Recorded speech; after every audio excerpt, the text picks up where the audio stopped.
aynan prezident e'tibor bergandan keyin qaraladi-da. Arrasi bor bo'lgan odamni men aralamayman daraxtda o'tgan paytida qaysidir tumanning hokimi kelyapti. Aralaysan, shunaqa kelgan, shunaqa videolar chiqib ketdi. Endi o'sha savollarga yaqinlashayotgan paytda sallagi hech narsa qilmadim. Yo'q, ona, hammasi yaxshi, shunaqa deganman. Siz mashinaning ichida o'zingiz o'tirganmisiz? O'zim o'tirdim. Ali Mr Beast formatidagi narsalar chiqadi. Yashayapti, lekin cho'kyapti. Shunaqa. Mana men bilan bitta pokoleniyada bo'lgan ijodkorlar bor, Jahongir Xo'jayev yoki Ozod Shukurulloyev bor. Ular mas qilib qoldim hozir savoldan keyin. Oilaviy hayotda motivatsiya kerak bo'lsa, bularni kontentini ko'rib boringlar. U uchun atalgan narsani u sotib olgan bo'lsa, menga Jamshidxon aka shunaqangi do'stki, aslida u meni bosim edi, misol uchun. U yo'lda men unaqa odamman debdi.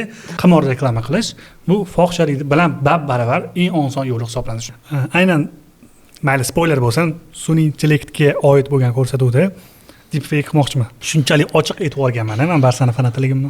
O'sha Xames bilan yuz bergan vaziyat yoki o'zimizdan Odil Ahmedov bilan bu yuz bergan vaziyatlar bo'lib biram tarqalib ketsin-da, bolalarda qanaqadir.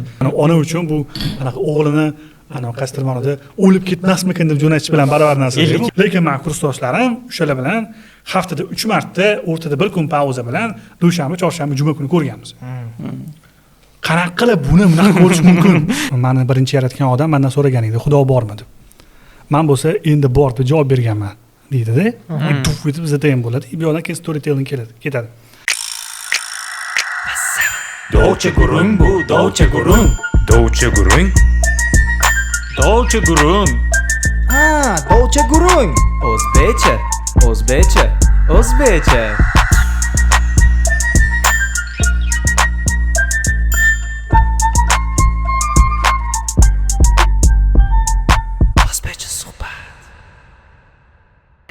O'sha o'zingizni magnetingizdan boshqa hech qayerda chiqmayapsiz hozir? Yo'q. Instagramda endi kamroq, juda kam menimcha videolaringiz. Chunki bu yerda chista o'zimning shaxsiy sabablarim. Studiyada bitta o'rtog'im bilan ishlayman men o'zi. O'sha studiyada o'rtog'im hozir uni yopib boshqatdan ochdi. O'shaning uchun menda ham o'rtada pauza bo'lib qoldi. U chunki menga qanaqa kadr qo'yish kerak, qanaqa svet qo'yish kerak, u polniy ma'no formulamni biladi-da. O'shaning uchun boshqasi bilan ishlagim kelmaydi men o'zim uchun. Komanda zayn deganda? Da. O'shanga mana endi o'tgan haftadan ochildi. O'shanga mana bugun ham hozir bu yerdan chiqib yana syomkaga ketaman-da o'sha yerga. O'sha yana YouTube'ga. YouTube, Instagram shu yoqqa bosamiz o'sha. Вот, shunaqa. Tushunarli. Kecha YouTube'da hamma ko'rsatuvlaringizni bitta ko'rdik. Sun'iy qarish. Yoshingiz nechidaligini bilamiz. O'sha ko'rsatuvingiz zo'r bo'ldi. Unda sizlar ham subyektivda ozish haqida ko'rsatuv qildinglar. O'shanda o'zingizlarnikini ham bilgansizlar, to'g'rimi? Da. Bu juda katta anaqa bo'lgan. Lekin o'sha ko'rsatuv aynan mana boshqa ko'rsatuvlarim orasida eng kam baho berilganlardan bittasi. Prosmotr nisbatan kam, odamlar tushunmagan chunki juda bir hammaga qiziq bo'lmagan mavzuda. U ham aktualnost uncha baland emas. Har doim ham asobiy odam poisk berib qidirib bu o'zi nima deb qidirmasa, o'shaning ichida chiqib kelmasa, takana qilib lekin ichi to'la uni u ko'rsatuvni yozishimga sabab o'zi Ayzek Azimov bo'lgan. Bilasizlar-ku? Da, o'sha odamning anaqasi bo'yicha polni yozganman. O'sha ya robotni ular yozganlar-da. Ya robotni. O'sha bo'yi qilganman. Как-то o'sha menga yoqmagan tomoni o'sha. Prosmotr nisbatan kamroq. O'zi Nauchpopni eng zo'rlari kam prosmotr oladi. Menimcha ham shunaqa bo'ldi. O'zimga shunaqa deb motivatsiya beraman, Shunaqa. Boshlaymiz. Yaxshiligi uchun. Assalomu alaykum. Sizlar bilan Dolce Gurung podkasti. Bugun mehmonimiz Yan Topless. Mayli. Abdullajon Yusupov. Bugungi mehmonimiz ilmiy ommabop kontentlar egasi, bloger, Bekmirzaning ukasi, Farruh akasi. Shunaqa haligi mish-mishlardan xabaringiz bormi? Farruh bo'yicha bor, lekin Bekmirzaning ukasi degan gapni eshitdim. Hammalar aka ukasilar deb o'yladim deb birinchi. Mayli, bunaqa ko'rayotgan bo'lsa, bunga umuman qarshilik yo'q. O'xshaysizlar-da bir-biringizga. Xullas, o'zingizda nima gaplar? Hozirgi faoliyatingiz qiziq bizga, chunki kamnamosiz, ijtimoiy tarmoqlarda ham nimalar bilan bandsiz, qanaqa proyektlar? Hozir asosan o'zimizda Magnit, shu 2 dona proyektim bor. Endi uni ham kimdir uni proyekt hisoblaydi, lekin o'zim uchun baribir ular loyiha, shu Instagram akkauntim bilan YouTube'im o'zimniki. O'shalarga kontent qilish bilan ovoraman. O'rtada yaxshi shartnomalar qildik boshqa anaqalar bilan, lekin noma'lum sabablarga ko'ra bizga chuqur tushuntirish anaqa tushuntirib berib o'tishmadi. To'xtatishdi hozircha. O'shaning uchun ham YouTube'da ozgina yana pauza bo'lib qoldi, lekin hozir tayyor bitta zo'r ko'rsatuv turibdi. Xudo xolasa mana shu bu qachon chiqadi premyerni? Bu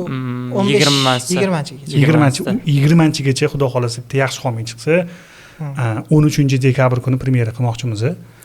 Yaqin ekan. Birinchi katta xrondagi ko'rsatuv bo'ladi, salkam yarim soat bo'ladi. Men 2 yilda hali biror marta ham qilmaganman.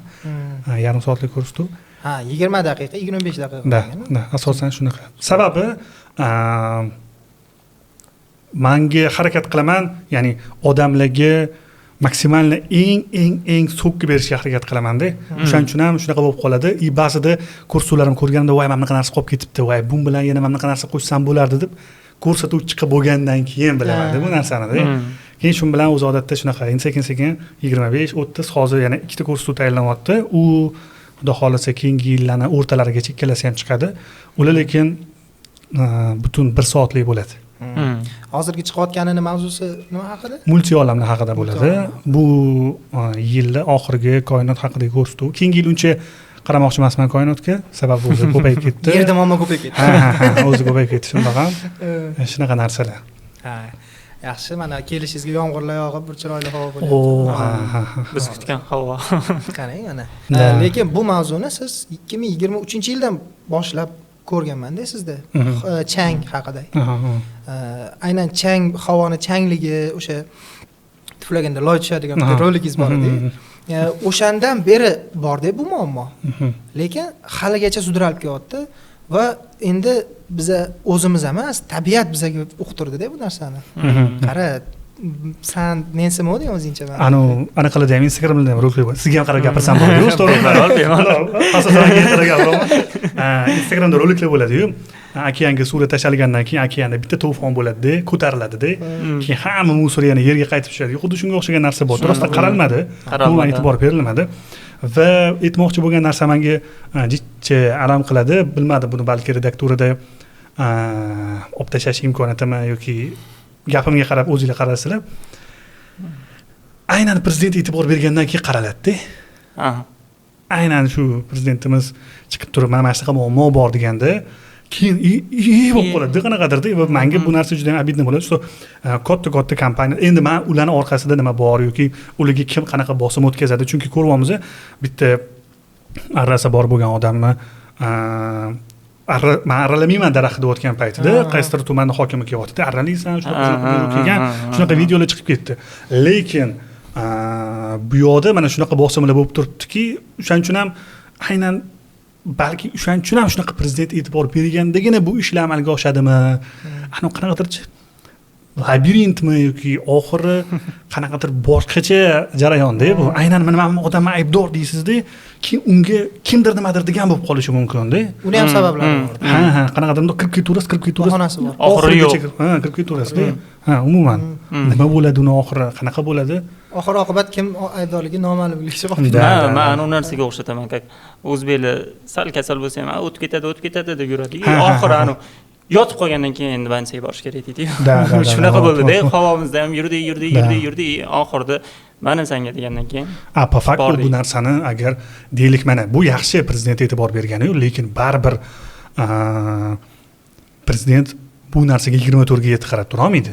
Albatta. Hech qanaqa bironta boshqa odam ham bunga 24 ga yetib qarab tura olmaydi. Bu o'sha mayda bo'lib turib, kichkina qilib boshlanib oxirida katta bo'lib ketadigan narsa bo'lganini o'zimiz shunday ko'rib turdik bu narsani. O'shaning uchun ham bunga ne только prezidentning o'zi, amaldorlar, kerakli mas'ul shaxslar hammasi jiddiy qarash kerak edi bu narsaga. Lekin endi Salom. Bu yo'l oxiri yo'qligini biluvdik. Da. Sabablar ham yo'q qilindi, tandirlarimiz to'shadi Andijonda. Siz bilmadingiz? Kichkina tadbirkorliklarni yopishyapti. Ko'chalardagi shashlik, tandirxona, kichkina tadbirkorlar yopilyapti hammasi. Andijonlik bo'lsangiz, endi har doim uyingizdan nonushta qilib chiqing, chunki ko'chada ovqatlanib olishgan sharoitda tandirlarni buzib tashlashdi. Fast-foodga tandir, polis kamera bo'lib ko'chada obed qilmoqchi bo'lsangiz, qayerroq? Katta truba turgan bo'lsa, xudo qilishganda-ku. Mana ham tandir buzamiz deyishganda-ku. mayli o'sha men oxirini bilmayman buni nima sababdan bunaqa o'zi rostdan balki rostdan ham arzirli sababi bor deb tandirayapti aniq bilmaymiz-ku.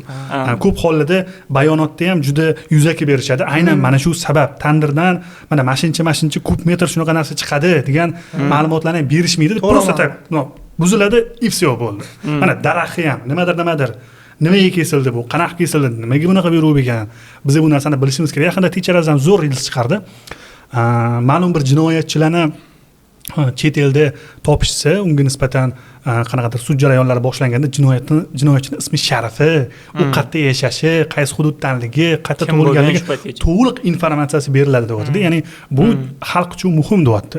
Bu to'g'ri fikr. Ya'ni o'sha odam sizni yo'lingizdan ham chiqib qolishi mumkin, u sizni ham aldashi mumkin. Qo'shningiz bo'lishi mumkin. Ha, u shunaqa narsa. Bu yerda ham biz qanaqadir bu odamlarni bilishimiz kerakmi? Kimligini bilishimiz qoladi-da.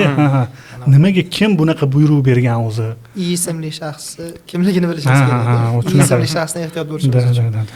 Unaqa odamlar misol uchun jinoyat qildi, keyin chiqqandan keyin uni sazoyi odamlarni gapi qamoqdan ko'ra menimcha ancha ko'proq ta'sir qiladigan yomonroq narsa deb o'ylayman-da. U kimligini, kim qilganini, nima qilganini hech kim bilmaydimi? Unga yana o'sha ish qilish uchun stimul beradi. Imkoniyat beradi-da bu narsa. Bilishmayaptimi? Давай еще раз попробуем. Да. Shunaqa narsa bor-da. Shunaqada. Xo'p, mana aktivistsiz qaysidir ma'noda. Bu nima deydi? Juda ham ko'p guvoh bo'lganman-da sizda. Oldin subyektivda ishlagan davrlaringizda ham sizni ishingiz orqasidan muammolar kelgan sizga. Anavi tadbir motivatorlarmi? Coachlar, biznes coachlar haqidagi ko'rsatuvdan keyin ham bu baribir tashqaridan qarab turgan odamga vahimali ko'rinadi-da. Endi siz ichida bo'lganingiz uchun sizga qanaqa tuyulganini bilmayman, lekin tashqaridan qarab turgan odam bu odam hech narsadan qo'rqmas ekan-da degan ashushalarni uyg'otadi, hissiyotni uyg'otadi. Sizni uydagilaringiz, qarindoshlaringiz, ota-onangiz bu narsaga qanaqa qarashgan bolam? Yig'ishtirib hech kim bilmagan bu narsani biz maksimalni ichkarida jamoa bilan hal qilganmiz. Bu narsani yopishga uydagilarga olib bormaganmiz, chunki bilamiz, xavotir olishadi bu narsadan. Chunki aynan coachlarni ko'rsatuvdan keyin bizning telefonlarimiz tinmaganda, begona nomerdan kuniga bir 3 kun davomida 10 tadan oshiq zvonok bo'ladi. Hammasini maqsadi bizning reklama narxlarimizni bilish, biz bilan aloqaga kirishish, biz bilan ko'rishib olish. Shunaqa maqsadda bir 3 kun, 5 kun davomida qo'ng'iroq bo'lgan, aynan ko'rsatuv chiqqandan keyin. Keyin o'rtada ko'rsatuv chiqqandan keyin Jamshidxon akalar Istanbulga ko'rsatuv o'qigani ketishgan, biz o'zimiz qo'yganmiz-da, ko'rib. Bizga dalish bo'lib yotibdi. Всё, ignor qilsa, uncha katta anaqa bo'lmayapti. Foydasi bo'lmayapti. Anaqa ko'payib aksincha foydasi bo'lyapti. Biz ignor qilyapmiz, ular tushunishyapti, что bu ignor qilyapti. Shundan keyin avtomatik qolib ketgan, lekin ba'zi momentlar bo'lgan, shu hozir O'zbekistondagi mashhur anaqalardan bittasi chiqib turib, alohida chaqirib, nimadirlar, shunaqa narsalar bo'lgan, lekin tiparaz bor. Sog'miz, omonmiz, hammasi yaxshi. Yashayapmiz. O'zlari. Demak, uydagilaringiz bu narsani bilmay qolgan. Lekin internetda rezonans berib yuborgan u narsa. Baxtimga unchalik ham mana ko'rsatuvlarimni ko'rishadi, tomosha qilishadi, lekin aynan qo'yib berganimda, что mashhur suvni ko'ringlar, mana shu zo'r chiqqan, stress prikolni qo'shganmiz. Deb bu narsa qisman tomosha qilmasligini ham sababi ko'p ishlashadi uydagilar, chunki oddiy oiladan chiqqanman, onam bozorda ishlaydilar, adam oddiy haydovchilar, o'shaning uchun ham ishdan kelib charchab odatda bunaqa miyani qiynaydigan narsalar ko'rish e'tibor berish. Ha, anaqa battar stress bo'ladi, u bo'ladi. O'shaning uchun ham, lekin odatda o'sha biznes trenerlarni ko'rsatuvdan ko'rganimizda endi o'sha savollarga yaqinlashayotgan paytda sallaga hech narsa qilmadim. Yo'q, ona, hammasi yaxshi, shunaqa deganman. O'zing tinchmisan. Ha. O'zimning qo'limda bo'lgani uchun keyin burib yuborganman yog'iga. Sohangiz baribir bu tomonga ijtimoiy mavzularga burilib ketgan-ku hozir. Aslida san'atkorsiz, to'g'rimi? San'at sohasida o'qigansiz. Ha, kinoshunoslikda o'qiganman. Shunaqa. Sohangiz bo'yicha ketmaganingizdan afsuslanmaysizmi? O'zi hammasi nimadan boshlangan? Qani? Men 2 yil san'at va madaniyat institutiga rejissyorskiy yo'nalishga topshirmoqchi bo'lganman. Kira olmaganman. Teatr rejissori, kino rejissyorligiga. Kinoni juda ham yaxshi ko'raman va 2 yil topshirganimda kira olmadim. Balga yetmadi. o'zimni ham anaqa ball yetmadini bu o'zimda ko'raman что mukammal tayyorlana olmaganman yetadigan darajada endi ba'zi bir oliy ta'limda ham bilasizlar baribir raqsga tushib bilmagansiz ichkarida misol uchun breakdance so'raganida tushib beradi jamshidxon aka emas uni o'kanda harakat qilardim вот 2 yil topshirganman keyin 3-yilda aytganman что bitta onsor yo'nalishga kirib keyingi yil перевод qilib yuboraman deganman ho'p o'xshadi zo'r man shunaqangi darajada bo'ldiki o'qituvchilarga o'zim xato deb bilgan informatsiyani rost deb o'qtirib kirgizib yuborganmanda shunaqangi bo'lgan boshqa institutdan o'qituvchi kelganda yo'q buni javobi bunaqa emas desa man bu sohada 5 yildan beri man bilaman bu narsani deganman u pedi institutdan kelgan o'qituvchi bo'lgan bundoq qaraganda ha degan anaqa qo'ying tashqariga chiqsam bo'ldi mana uni zvezdada anaqa bilan qizil ishondi bratan gapingizga ishondi deyotdi vau da demak o'zi qanaqa edi deyapman man o'zim hali bilmayman man ham taxmin qilganman u narsani keyin shunaqa bo'lgan kirganman oxirida tan olishim kerak Murod Muhammad Do'st ismli inson taniysizlar o'shalar menga zo'r savollar berganlar aynan Gollivudga oid chunki boshida davlat siyosatiga oid savollar bilan boshlashganda unda men qoqilganman keyin aynan filmlarga oid savollar berilganda o'shandan keyin o'tib ketgan Murod aka alohida respekt siz uchun yuraverasiz keyin nima bo'ldi 1 yil o'qidim 1 yil o'qiganimdan keyin перевод qildiraman deganimda anglab yetdimki o'tdagi ustoz men xohlagan ustoz emas bu juda ham mashhur rejissyor edilar men o'ylagan edim Jahongir aka oladilar deb o'ylagan edim Qosimov lekin ular emas ekanlar keyin shu o'qiyotgan ularni guruhlarda o'qiyotgan boladan so'raganimda ozgina mensimaydilar ozgina shunaqa gaplar bo'ladi shu ham ijodmi deb 1-2 marta mana qilib chiqarib yubordilar bizani dedi ya'ni shu ham ijodmi bilan aksincha siz qilib kelgan narsani to'g'irlab berish bu boshqa narsa misol uchun men ko'rganman o'rtoqlarim bilan o'zbek filmlariga ana korotkометражkalarni olib borishganda Zulfiqor aka Jamol aka kinoni ko'rib turib sen mana kadrini bu yoqqa ko'chirganda mana buni bu yoqqa ko'chirsang keyin mana bunaqa bo'ladi deganda keyin men bu yerda borib rejissor bilan o'tirib montajyor birga mana shunaqa qilsa rostdan o'sha narsani natijasini ko'rgan bola o'ziga zo'r dars oladida u yoqda shu ham ijodmi deydi takoyda mana shunaqa gap bo'lgan o'shaning uchun da shunaqa narsa bo'lgan и в конце концов man o'tmaslikka qaror qilganman lekin yomon kam bo'lmadim birgina aktyorlikdan boshqa u yerda ssenariy yozish postanovkalar hamma narsasini o'rgatishgan u yoqda u paytda siz parallelni televideniyada ham ishlardingiz to'g'rimi shunaqa zo'r tvda ishlardingiz shunaqa magnit degan ko'rsatuv ham bor edi u yoqda formatsiz вообще boshqacha edi u yerda endi televizionda shunaqa narsa bo'lganda o'zimda ham unaqa tajriba katta bo'lmagan va undan tashqari bu ko'rsatuv aslida galashga qilingan narsa edi ya'ni bitta kanalda bitta ilmiy ommabop ko'rsatuv bo'lishi kerak o'shaning uchun Abdullajon shuni san qilgin deyilgan men o'zi yoshligimdan o'sha 2015 oxirlari 16lardan anaqaga kirgan bo'lsam media sohasiga kirgan bo'lsam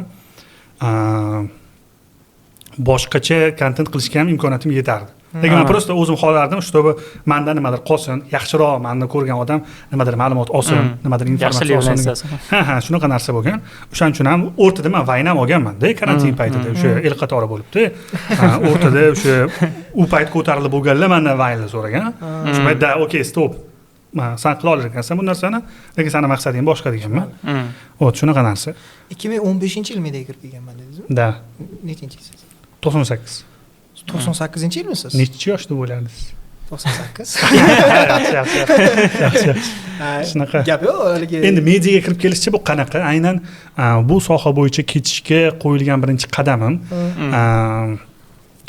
My 5 telekanalida bo'lganman boshida 1,5 yil kollejda o'qib yurgan paytlarim o'sha yerda amaliyotlar qilib hamma narsa montaj bazaviy hamma narsani o'sha yerda o'rganganman keyin u yog'iga rivojlanib ketib qolgan man o'zi boshida faqat montajyor bo'laman deb borganman montajyor operator keyin shu bilan rivojlanib ketib qolgan hozir men kameralarni uncha yaxshi tushunmayman hamda asosan shu qo'ldan kelgancha endi men zo'r bo'lib ketdim deb aytolmayman aytmayman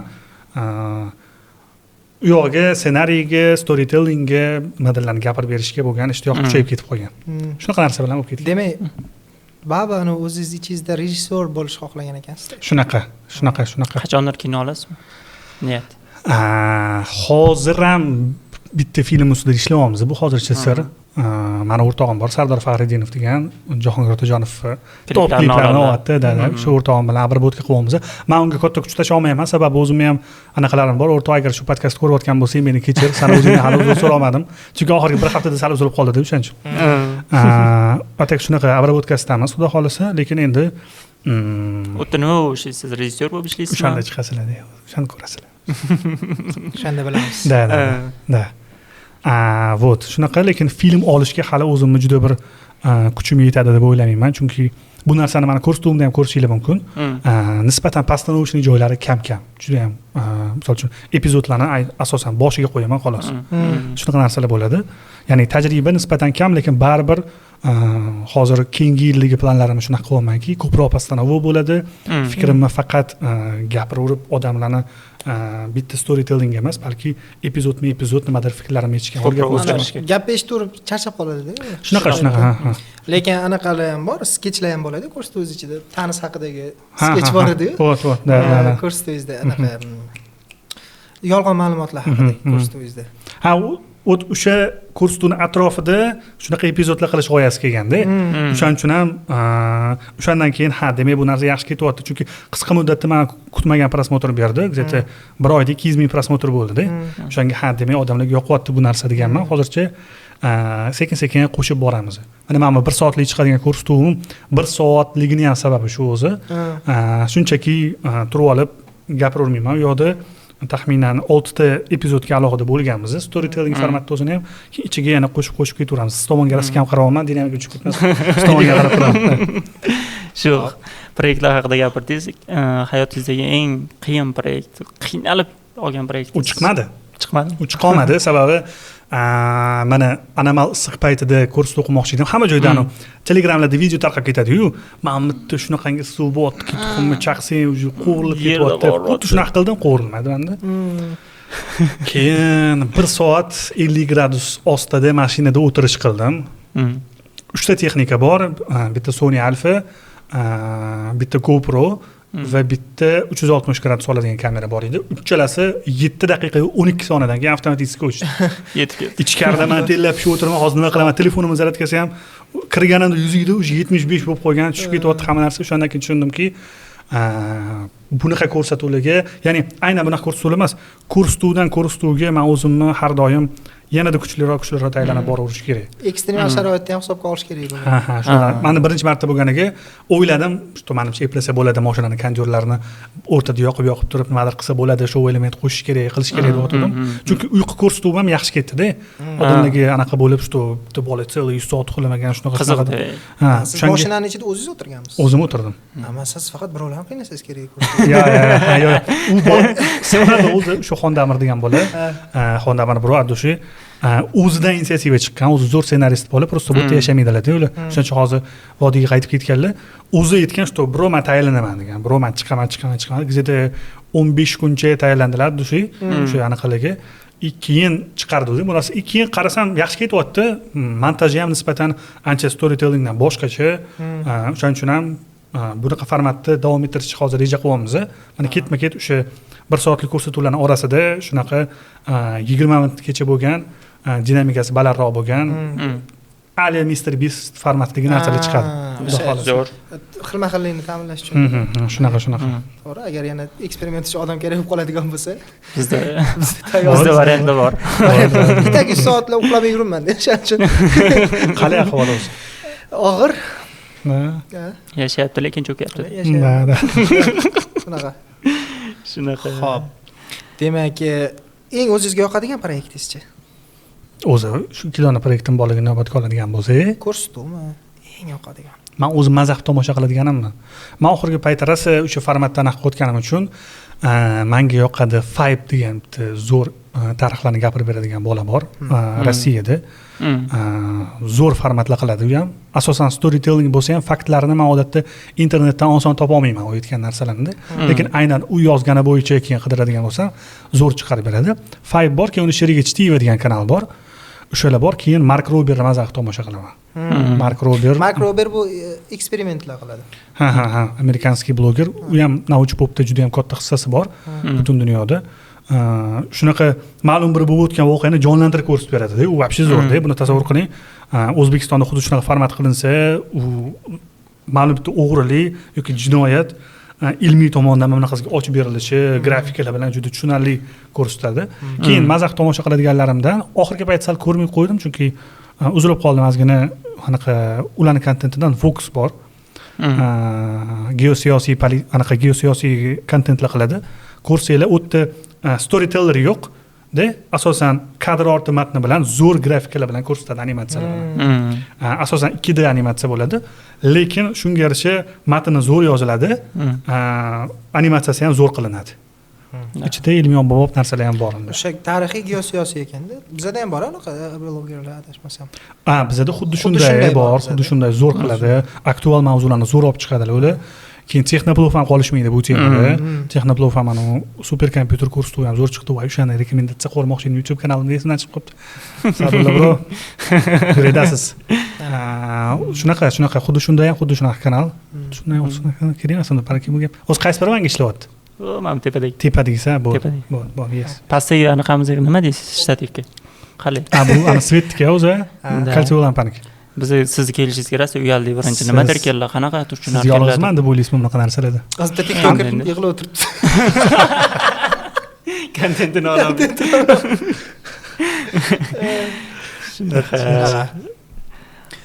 Xo'p, demak, lekin sizni bunaqa sohaga kirishingizga sababchi bo'lgan odam kumiringiz deylik. Topless to'g'rimi? Topless, da. Yan Topless. Yan Topless bu hamma soha bo'yicha bo'lsa kerak. Fizikadan tortib, anatomiya, biologiya, umumiy barcha bilimlar egasi deydi-yu. Rossiya internetini miyasi deb. Shu Nauch Popning otasi.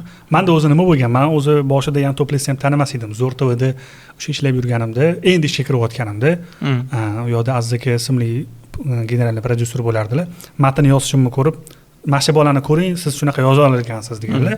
O'sha bo'yi menga ham yoqib qolgan. Bir kun o'zida pastda hamma rolikni ko'rib chiqaman, chunki 2016-yilga to'g'ri kelyapti. U akkauntini hali hozirgichalik rivojlantirmagan edi. Hozir shunchaki kalsiy lampa qo'yardi, bang bosardi, chunki o'zi u montajyor bo'lgan-ku. O'shaning uchun ham sochni informatsiya topardi, montaj ancha soddaroq bo'lardi. Shuning uchun bir kunda ko'rib tashlaganman hammasini. O'shanda yanni tushunganman, shu O'zbekistonga ham shunaqa kontent kerakmi deb. Keyin shu magnitlar boshlanib ketgan. Shunaqasi bo'lgan. Shu ko'rsatuvimda ham mana bunaqa ko'rsatishimga sabab shu. Hammaga salom, Abdullajondim. Shunaqa narsa. Siz qarang, faqat pozitiv siz mayfayda ishlaganman, keyin bunga kirganman, depressiya holati ham bo'lgan. Siqilib qolib, yo ishingiz o'xshamay, hech narsa qilasiz, o'xshamayapti. Shunaqa davrlar bo'lganmi sizda? Xo'sh. Menimcha unaqa davrlarni men oson o'tkazib yuborganman deb o'ylayman. Sababi men misol uchun men bilan bitta pokoleniyada bo'lgan ijodkorlar bor, Jahongir Xo'jayev yoki Ozod Shukurulloyev bor. Ular mendan ko'ra dinamichliroq odamlar. Misol uchun Jahongir Xo'jayev bilasiz, super giperaktiv odamda. Hozir uje o'zini ofisini uy qurdirdilar, ana mashinalar, o'z menimcha Markaziy Osiyodagi eng katta giveaway qiladigan bloger. Ularning anaqalari bilan, ularning show elementlari bilan menikidan nisbatan farqi bo'lgan va aytadigan bo'lsam, men o'zi unchalik katta pulli uchun ham ishlab, ya'ni kanallardan yoki qayerda ishlayotgan bo'lsam, katta summalar uchun anaqa qilib yurmaganman. Men ko'proq baza yig'ib yurganman xolos. Shunaqa narsa bo'lgan. Men qilayotgan ko'rsatuvlar, misol uchun, mana onlayn 360. Men hozir taksiga o'tirib bitta 40 yoshli odam bilan gaplashib ketsam, sizni ovozingizni men o'g'lim bilan eshitib televizorda ko'rib o'tirardim deydi. Men balki boshqa super darajadagi ishlar qilmagandirman, lekin men shunaqangi ishlar qilganmanki, hozir shu 40 yoshli odam 50 yoshda ham mana esla oladi.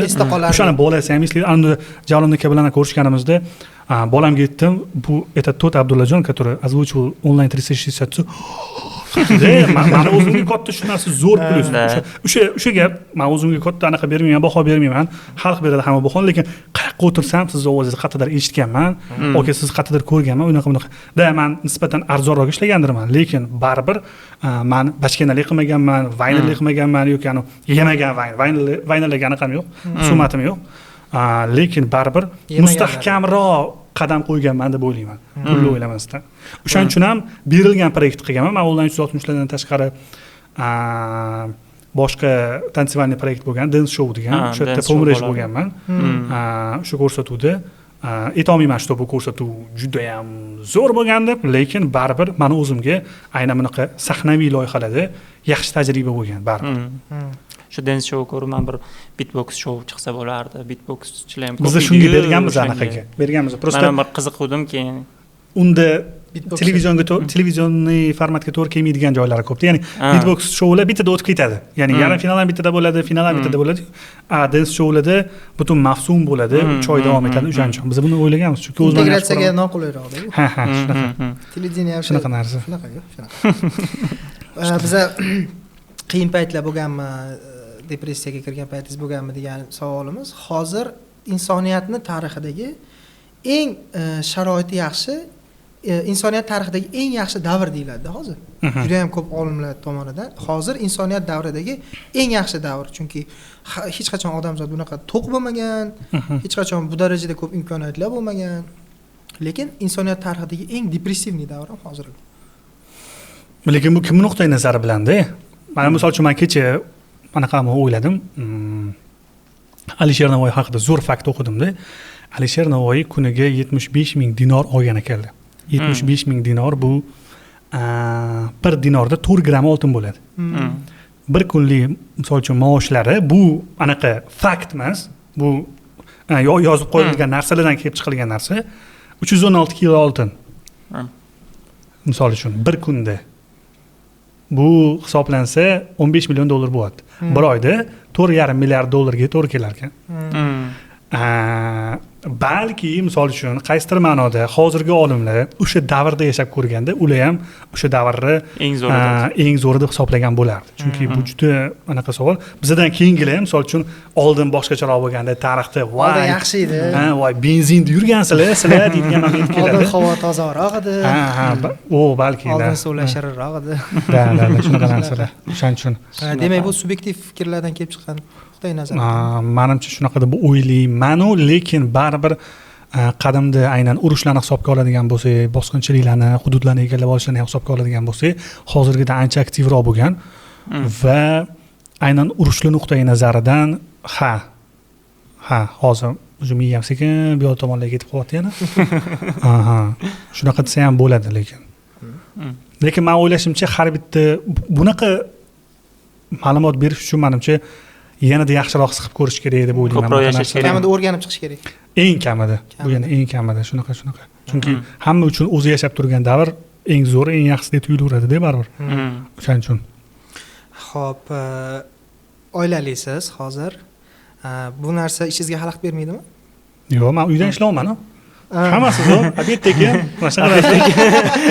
yo'q hozirgi yoshlarda shunaqa narsa boru uylansam karyeram to'xtab qoladi birinchi hamma narsani to'q qilib olishim kerak chotki qilib olgandan keyin zo'r joyga kelina olaman degan narsa bor o'sha bu hammasi endi to'g'ri bu fikrni qaytarib bo'lmaydi hammani xohishlari o'zini dunyoqarashi bo'ladi bu ham qaysidir ma'noda to'g'ri fikr misol uchun bitta ayolni bemalol ta'minlab qo'yish uchun birinchi karyera qilmoqchidir bu qaysidir ma'noda to'g'ri lekin man turmush o'rtog'im bilan shunaqangi anaqa qilganmiz u bilan o'zi avvaldan tanishib bo'lganmiz parallel kursdoshim bo'lgan o'zim institutda shartnoma qilingan o'ziga xos nima bo'lgan u nima bo'lsa ham tayyorligini bildirgan har qanaqa holatda men bilan birga bo'lishini bildirgan xotini respekt shunaqa bo'lgan misol uchun mani o'zimni alohida uyim yo'q edi avtomobilim haligacha yo'q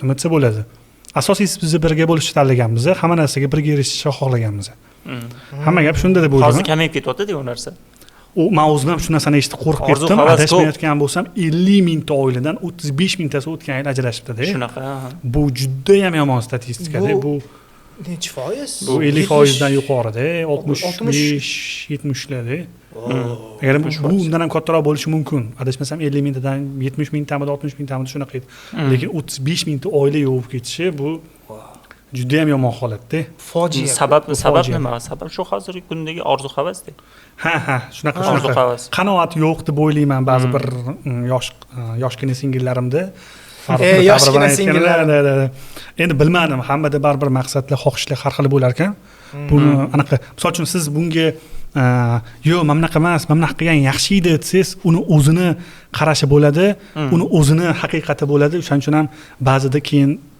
mana qo'ldan kelgancha siz qilishingiz kerak. Mana ish noto'g'ri edi o'zi o'rtog'i yoki o'sha qiz o'rtog'i bo'lsa, o'sha dugonasi aytishi mumkin. Yo'q, sen noto'g'ri ish qilding deb, lekin baribir hammani o'zi qarashi bo'ladi. O'zi mana devoriga o'zi peshonasini urar ekan, individual tarzda va o'shaning uchun ham shunaqa narsa bo'lar ekan. Voy, mas qilib qoldim hozir savollarga. Anaqa oilaviy hayotda motivatsiya kerak bo'lsa, bularni kontentini ko'rib boringlar. Chunki sizlarni qanaqa rivojlanayotganinglarni onlayn ko'rib turibmiz-da. Kommentariyada yozadi. Что sizlardan motivatsiya olamiz, unaqa deb. Shunga ravo ko'rayotgan bo'lsanglar, rahmat kattakon. No harakat qilyapmiz. Shunaqa bularni uyalishganini, ko'chib chiqishganini hammasini fanatik olib ketayotgan narsa. Men aytmoqchi bo'lganim, orzu havasda faqat qizlar aybdormikan yoki bolalar ham aybdormikan? Hozir hammada shu narsa. Qizlar mana bunaqa narsa xohlaydi, qizlar geylik xohlaydi, qizlar-da. Yo'q, bunaqa narsalar mana aynan Instagram orqali bular rivojlanib ketdi-da. Misol uchun, meni ayolim ham yetarli darajada zamonaviy qiz. Juda zamonaviy qiz, chunki tushunadi nima haqida gapirayotganini, nimadir kontent qo'yib bersam, ha bu bunaqa deb ham bilan bemalol bahslashib o'tira oladigan darajadagi ayolda. Bu narsalarga sabab bunaqa qizlarni tupoyroq qilib ko'rsatilayotganiga sabab bu chista Instagram deb o'ylayman. Instagramda chunki o'tgan yarim yilda juda anaqa provokatsion savollar beradiganlar ko'payib ketdi. Mahrga nima so'raysiz? Juda yengil qaratib yuborishdi-da. Ko'bilti bor bola bilan gaplashasiz. Nima qildi ko'bilti bo'lsa? Mana shunaqangi ko'bilti bor o'rtog'im bor. Salkam 50 million oylik oladi. Просто borini uyga tikadi. Uni hozir 7 xonali uchastkasi bor. Misol uchun-da. Просто ko'bilti bor xolos. Qo'lida oxirgi iPhone tutadi, zamonaviy bola, ingliz tilini zo'r biladi. No ko'bilti bor. Birgam dunyo. Uni orzu havasi mashina emas. Uni orzu havasi mashina emas. Mashina emas. Shunaqa. Kobalt o'zi zo'r mashina bunday qaraganda. Sizlarga ham bor. Yoqadi. Bo'lsa yaxshi bo'lardi. Shunaqa deb o'ylayman. Instagramda juda ko'p anaqa bo'lib ketib qolgan. Instagramni siz agar sizni miyangizni o'zgartirib yuboradigan, ya'ni sizni miyangizni Instagramni g'oyalari o'zgartirib yuborsa, demak o'zi shaxsan o'sha odam kuchsizroq bo'ladi-da. Nimadir muammo. Nimadir muammosi bo'ladi. Aynan misol uchun mamma qiz misol uchun gelik deyaptimi, voy o'zini ahvolini qaragan. Adasida o'zi shuncha puli bormikan, nimadirlar deyishyapti-yu. Вот o'sha qizda shunaqadir, misol uchun balki rostdan ham shunaqasini topib, ular mashq shunaqa javob beradi deb borish ehtimoli juda ham baland-da. Ular hayp uchun boradi dedilar. Misol uchun mana narsa bor, har doim absolyutno-da, bitta narsani tan olish kerak, tushunish kerak, bitta narsani absolyutno har doim yaxshi va yomon narsa bo'ladi. Buni siz inkor qila olmaysiz. Hech qachon yaxshilik bo'lganda yomonlik bo'ladi, chunki bu insoniyat o'zi borki, borliq yaralibdiki, bu mavjud bo'lgan narsa-da. Siz buni inkor qilib o'sha shunaqa narsani fahmi nisbatan kaltaroq bo'lgan odamlar, nafaqat qizlar, balki bolalar ham yetarli darajada bor. Lekin bu degani butun jamiyat xuddi shunaqa, butun O'zbekiston anaqa bo'lib ketyapti, voy qizlar yaxshi bo'yotibdi, anaqa Instagramda qizlarga o'xshar ekan deyilishi kerak emas deb o'ylayman. U tishga bosadigan narsa emas, undan anaqa xulosa chiqarib bo'lmaydi. Men Instagramga ko'chdi, endi second bloom haqida ham gaplashsak bo'ladi. Nima deysiz? Mana shu ikkinchi qo'l gullarga munosabatingiz qanaqa siz? Munosabatim yomon. Misol uchun endi agar bu narsani men hozir buni tagiga yeta olmadim. Nima haqida gapirayotganimizni tushuntirib qo'ysak, qizlar yigitidan misol uchun yigit $100 gulni qiziga podarka qildi deylik. Qiz $30 ga sotdi.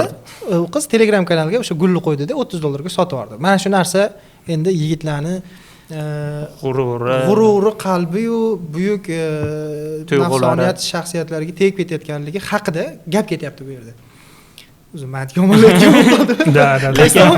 Lekin bu yaxshilamoqchi, bu aytmoqchiki, mashinani ham olib sotamiz, ikkinchi qo'l mashinalar ham bor, ikkinchi qo'l gul bo'lsa nima farqi bor demoqchida. Nima deysiz bu fikrga? Ikkinchi qo'l gul bo'lsa, qarang, mana bunaqa narsa.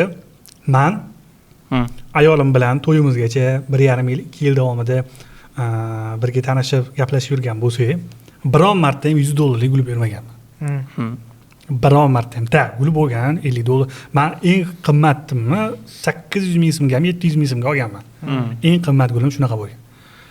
Va unga men qanaqa gul olib borsam ham unga farqi yo'q edi. Xoh bir dona bo'lsin, xoh u million dollarlik gul bo'lsin-da. Umuman farqi ko'chadan yo'q. o'zi Siz bor. emotsiyani sovg'a qilasiz-ku. Ha, вот hamma gap shunda. Lekin agar u uchun atalgan narsani u sotib yuborgan bo'lsa, misol uchun agar ular rostdan ham sevishib, rostdan ham ahdi qat'iy bo'lsa, ularning niyati qat'iy bo'lsa, lekin u sotib yuboradigan bo'lsa, demak, ularning sevgisida ozgina nimadir bor. Ozgina nimadir bor deb o'ylayman. Chunki ularning maqsadlari bitta emas.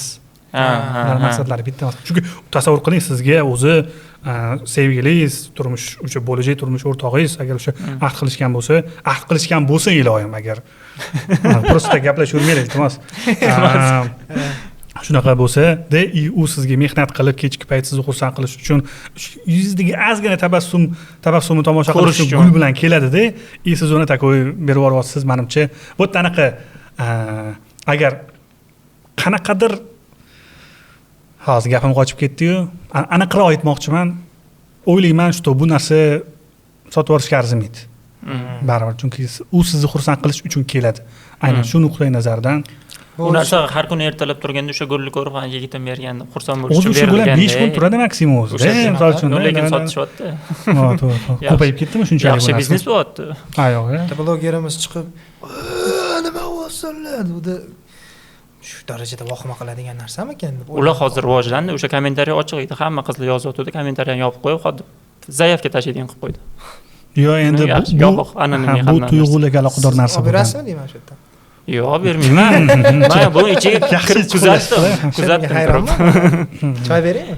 Yo'q, siz yaxshi tarafdasiz-ku, men yomon tarafdaman qaytaga. To'g'ri, yaxshi tarafdaman. Yaxshi tomonda deb nimaga o'ylayapsiz hozir buni?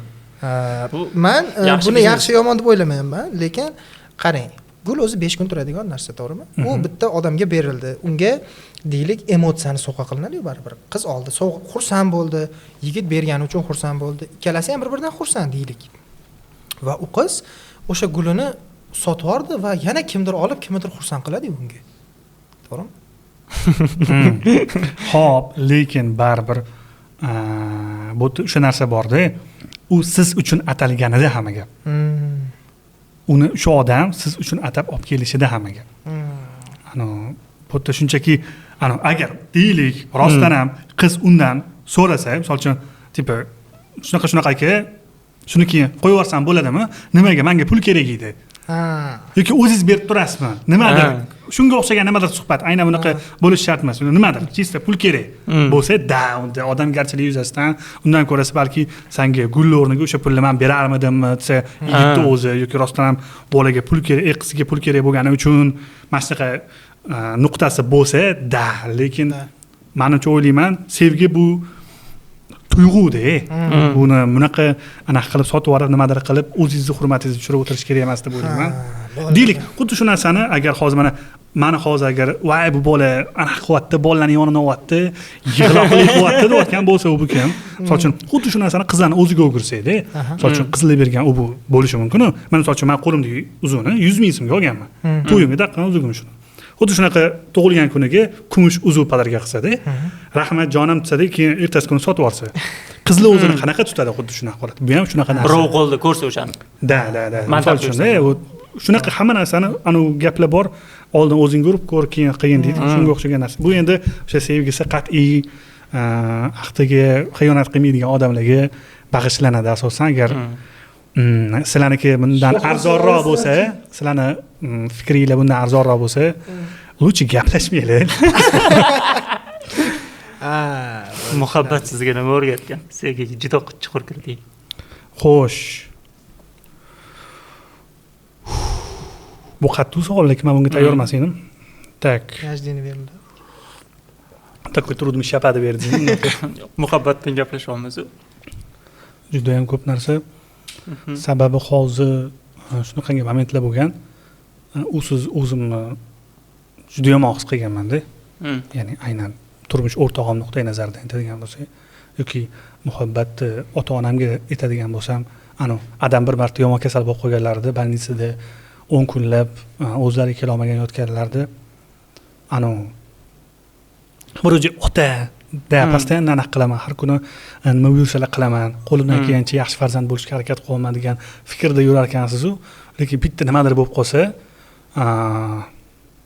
hech qiziqmay qolar ekansiz-da.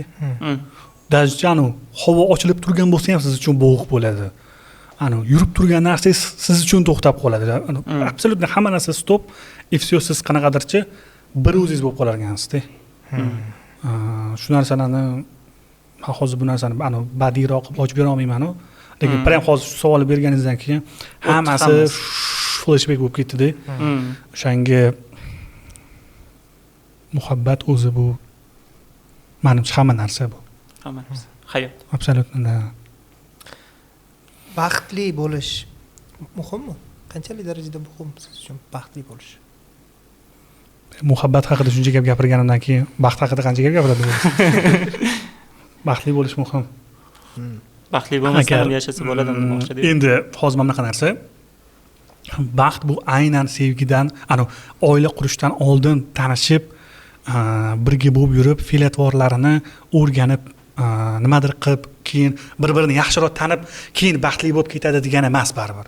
Chunki agarda baxtli bo'lish nuqtasi, baxtli bo'lish ahamiyati shunchalar baland bo'lganida, hozir taxmin qilinadi yer sharida 150 milliard odam yashaganda. 150 milliarddan deylik, mana 50 milliardi aynan shu narsalarni anglamasdan turib ham oila qurgan bo'lishi mumkin-da va aynan o'shandan keyin baxtli bo'lgan bo'lishi mumkin. O'shaning uchun ham ayta olaman, baxtni odam o'zi quradi.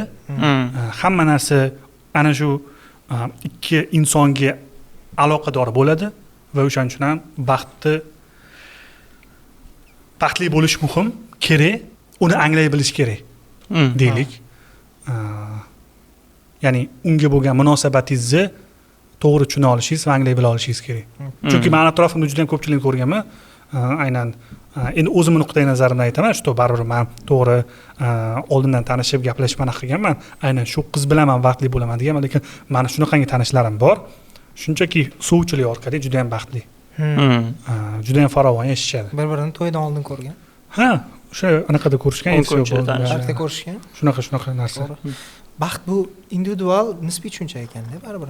Uni hamma o'zi hal qiladi, qanaqa bo'lish kerakligini va o'sha kriteriyalar bo'yicha yashab o'zini baxtliman deyishi mumkin. Shunaqa. Kimnidir baxti kimnikigadir to'g'ri kelmasligi mumkin. Absolutely. Absolutely baxt. Kim uchundir uyda ikkita noni bor bo'lishi bu baxt, kim uchundir ertalab uyg'onish baxt. Da. Shunaqa.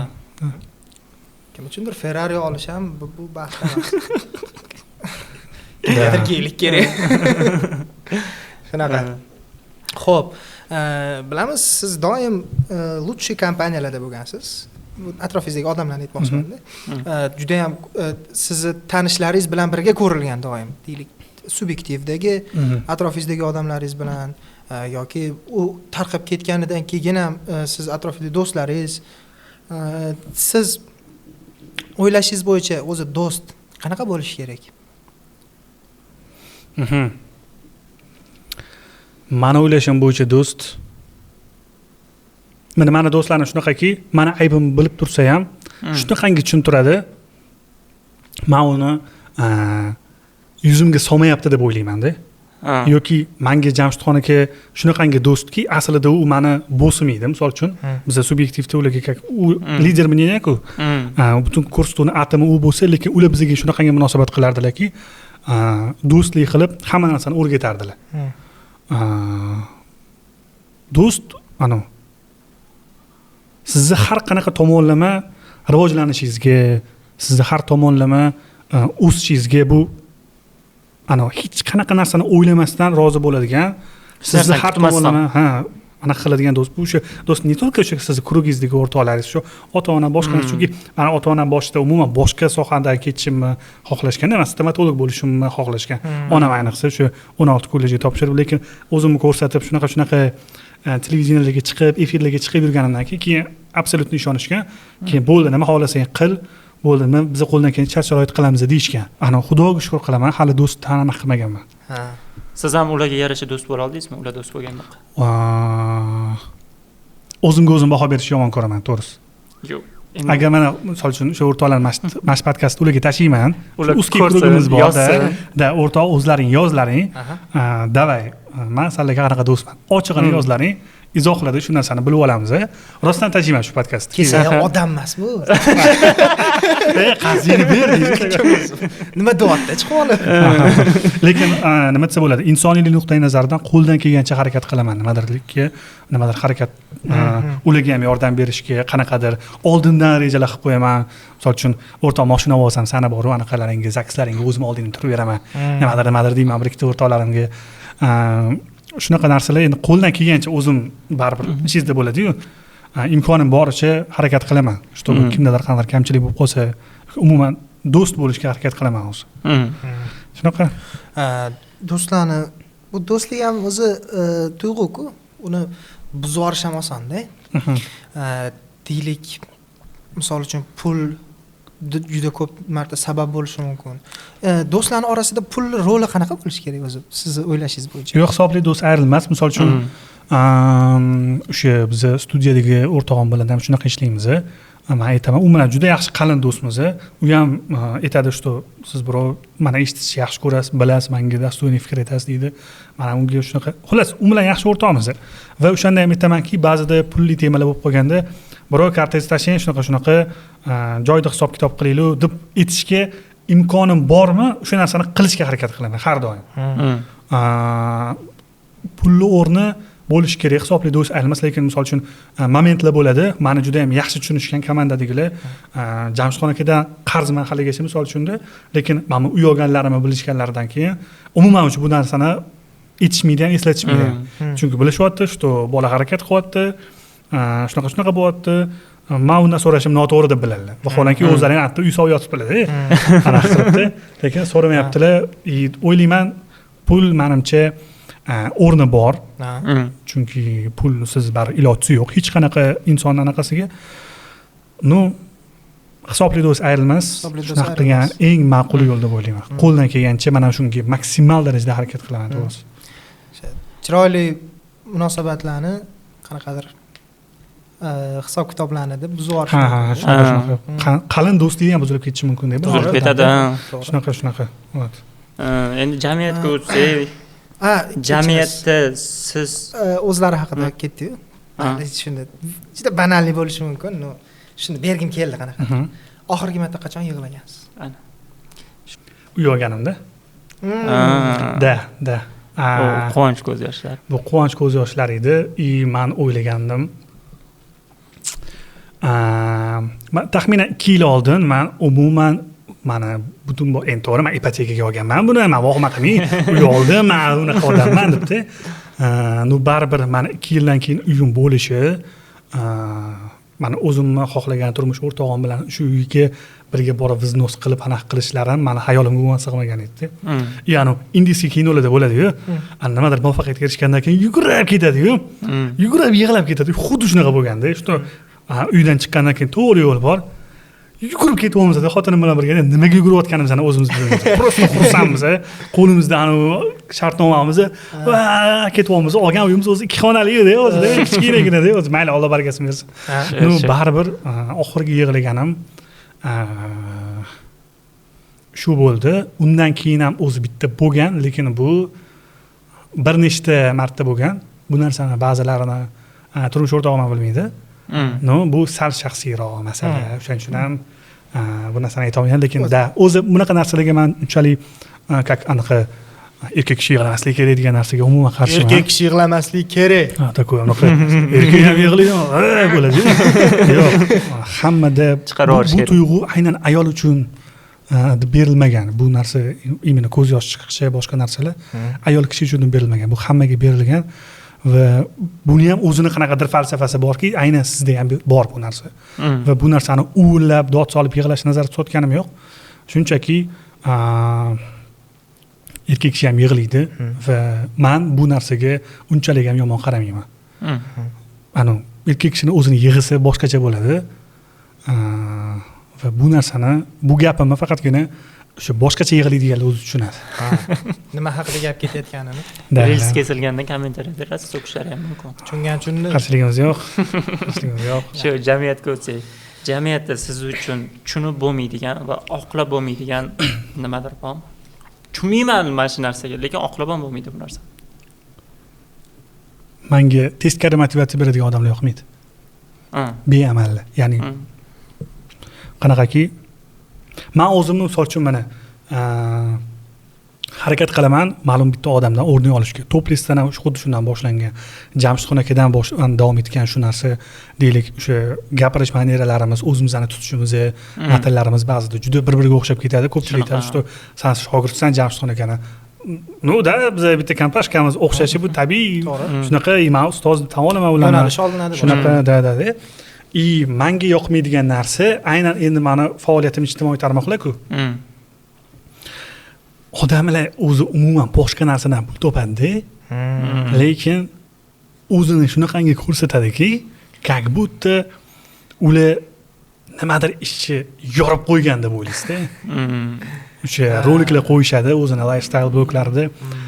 Agar hayotga maza qilgani kelmagan bo'lsang, nega yashayapsan erkak?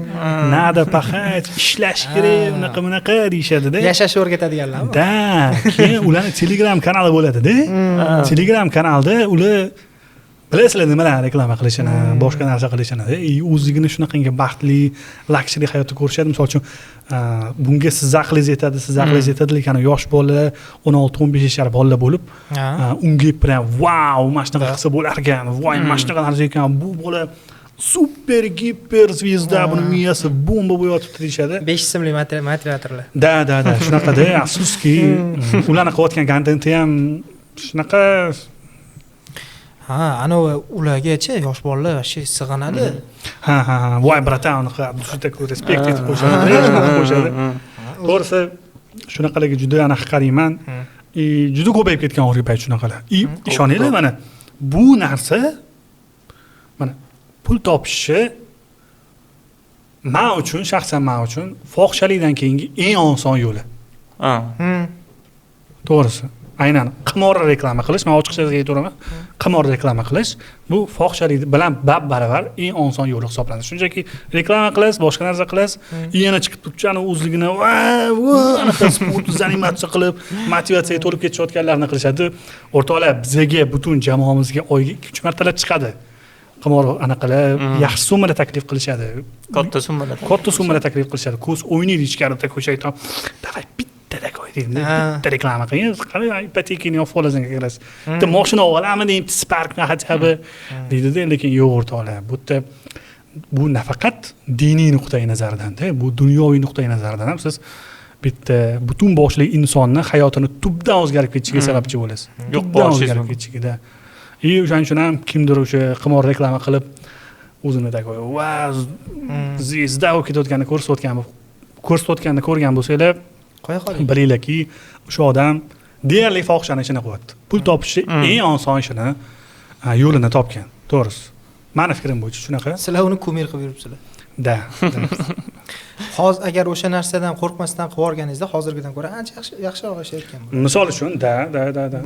Misol uchun mana 2 marta boshqa davlatga chiqqanman. 2 martasida men o'zimni oldimdan katta pul sarflamaganman.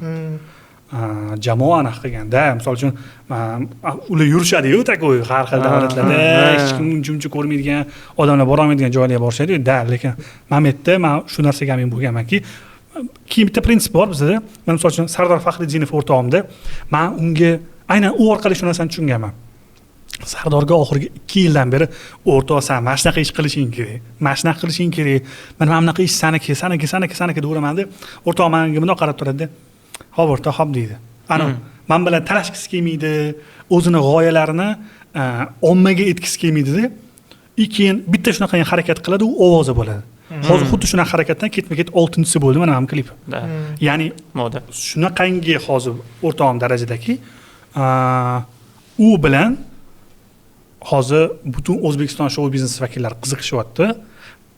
U shunaqangi darajaga chiqyaptiki, hozir faqat Jahongir Otajonov kliplarini olyapti va asta sekinlik bilan ko'pgina o'sha anaqalar, o'sha bunga bizlarnikini olib bering, iltimos, shunaqaga chiqaryapti hozir shu narsani. Tanlab chertib chiqib, hozir bittasini tanlayotgani ham yo'q. Shunaqa narsa bo'lyapti. Endi bu ozgina oramizdagi suhbat sizlarga aytib beraman va bu shunaqaga olib keladiki, bu qachondir juda ham katta summaga zo'r kliplar olishga boshlaydi. Ya'ni o'zini qilgan mehnati, uni shunga yarasha talanti bor. Uni shunga yarasha anaqasi bor. Nima desa bo'ladi? Talanti, iqtidori bor-da, o'zi umuman olganda. Bu narsani u bola eplay oladi, misol uchun. O'shaning uchun ham u bola hozir chista bazaga o'tdi va ketma-ketlik bilan qachondir xuddi shunaqa darajadagi summani topadigan odamga erishadi, chiqadi. Xuddi shunaqa odamga. Lekin o'sha sabrini u joyida qilyapti. Boshqa blogerlar, to'g'ri, blogingni ketidan asosan pul topiladi, har xil kompaniyalar chiqadi, pul topish maqsad hammada. Lekin baribir sifatli mehnat qilib borilsa, oxir-oqibat o'ylayman, baribir o'sha pikka chiqiladi. Prinsiplardan kechish kerak emas. Da. Va bu harakatlar bilan o'zini o'zi darajasini qo'yyapti-da. Xuddi shunaqa. Mani uровень man bu deb. O'ziga o'zi darajasini qo'yyapti-da. Xo'p, bizdan nima qoldi yana? Sun'iy intellekt. Sun'iy intellekt bo'yicha siz hali unga ko'rsatuvlaringizda qiziqayotganingiz? Bitta butun boshli ko'rsatuv chiqadi. U где-то fevralga, shu 1 soatlik ko'rsatuvlardan bittasi o'sha bo'ladi. Sun'iy intellekt haqida bo'ladi. Hali unchalik ham chuqur yondashmaganman, lekin nimadir suhbat bo'lsa, gaplashaveradigan joyi lekin sun'iy intellekt. Alohida uni o'zi haqida. Ha. Anaqa menda sun'iy intellektga bog'liq savollar ham bor edi. Sun'iy intellektda juda qo'rqinchli xabarlar chiqdi-yu. Misol uchun ChatGPT o'zidan chiqib ketishga harakat qilishi, odam bo'lishni xohlayman, tanam bo'lishini xohlayman degan savollarga javob berishi, bu boshida bo'ldi. Rezonans bergan edi. Hozir bunaqa ChatGPTga o'xshagan chatbotlardan sun'iy intellektga ega bo'lgan. Juda ham ko'p. Gemini bor, Microsoftga o'zini qilib bor. DeepSeek bor, Microsoft o'ziniki bor. Deylik, oxiri keyin Terminator kelib qolib, Terminatorga o'xshagan yoki ya robotga o'xshagan zamon kelib qolmasin. Menimcha bunga qarab biz avtomatik uje ketyapmiz. Bu narsa o'zidan o'zi rivojlanib ketyapti va o'ylaymanki, juda ham ko'p insonlarning o'rnini egallaydi. Hozir ham egallayapti. Lekin shunaqangi anaqalar bor. Men bitta zo'r ilmiy ommabop jurnalga подписка bo'lganman. O'shanda bitta rubrikasi bor. Научные закрытия deydi. Ya'ni o'zi научные открытиялар bo'ladi-ku odatda. Nimadir yengilgina aytiladi. O'tda yopilgan, ya'ni aslida o'sha natijani bermagan ilmiy narsalarni ko'rsatiladi. O'sha yerda yozilyaptiki, hozirgi kunda Amerika Qo'shma Shtatlarida sun'iy intellekt sabab ishdan haydalgan insonlarning 14-20% ishga qaytarilyapti. Sababi yangi tasklarni u endi tushunmayapti. Unga yo'nalish berib turadigan, uni qanaqadir o'sha kerakli tugmalari deymizmi, o'shalarni bosib turadigan odam kerak bo'lyapti. To'g'ri topshiriqlarni berib turadigan. Topshiriqlarni berib turadigan odam kerak bo'lyapti. O'shaning uchun ham menimcha tabiiy intellektdan o'tolmaydi. Tabiiy intellektdan o'tishga hali bor. Chunki mamlakat tomonlar ham kelyapti. Anaqani ham yaqinda robot chiqdi-ku, sun'iy intellekt bilan qilingan, shu tasklarni bajaradigan. U hozircha umuman sun'iy intellekt bilan emas. Uni masofadan hindistonliklar boshqarayotgan ekan. Qaysi robot? Xorazmcha. Nimadir chiqdi-ku. Xorazmcha o'rgangan robot emasmi? Yo'q, u o'zimizdagi. U emas. Chunki u bolani Toshkentga olib keladigan bola bilan tanishib, u robotni Toshkentga olib keladigan bola bilan tanishman. U menga kuchugini berib turgan, shunaqa roliklar ham olganmiz. Robot kuchugi bor.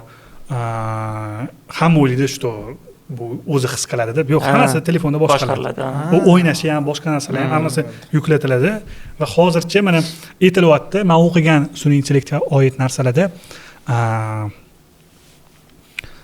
2100-yilgacha hali mushaklari ham zo'r rivojlanmagan bo'ladi deyishyapti-da, AI. Ana his qilishlari, что robotlar qanchalik bizani, misol uchun mamlaqa qo'shashni bilamiz.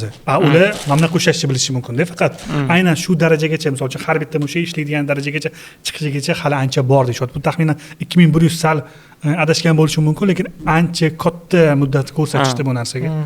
Demak, hozircha bizani o'zimizga qo'rqishga sabab yo'q ekan. Menimcha bizani avlodga-da. Agar kimdir siz oldingizga vaqt mashinasida kelib turib, yalang'och kelib kiyimini ber deb qolmasa, qo'rqmay yurursiz. Va undan tashqari bizda anaqa strana tretьего мира deydi-ku. shunaqaligimizni inobatga oladigan bo'lsak, endi rivojlanyapmiz. Hozir Amerika bilan juda ham katta kelishuvlar amalga oshirildi. AI bo'yicha bizda ham katta investitsiyalar qilish bo'yicha bo'lyapti ishlar. Lekin baribir bu narsalar bizga kirib kelishi nisbatan kechroq bo'lgani uchun bizda yana taxminan bir 8 yil, 10 yil yana vaqt bo'lsa kerak deb o'ylayman.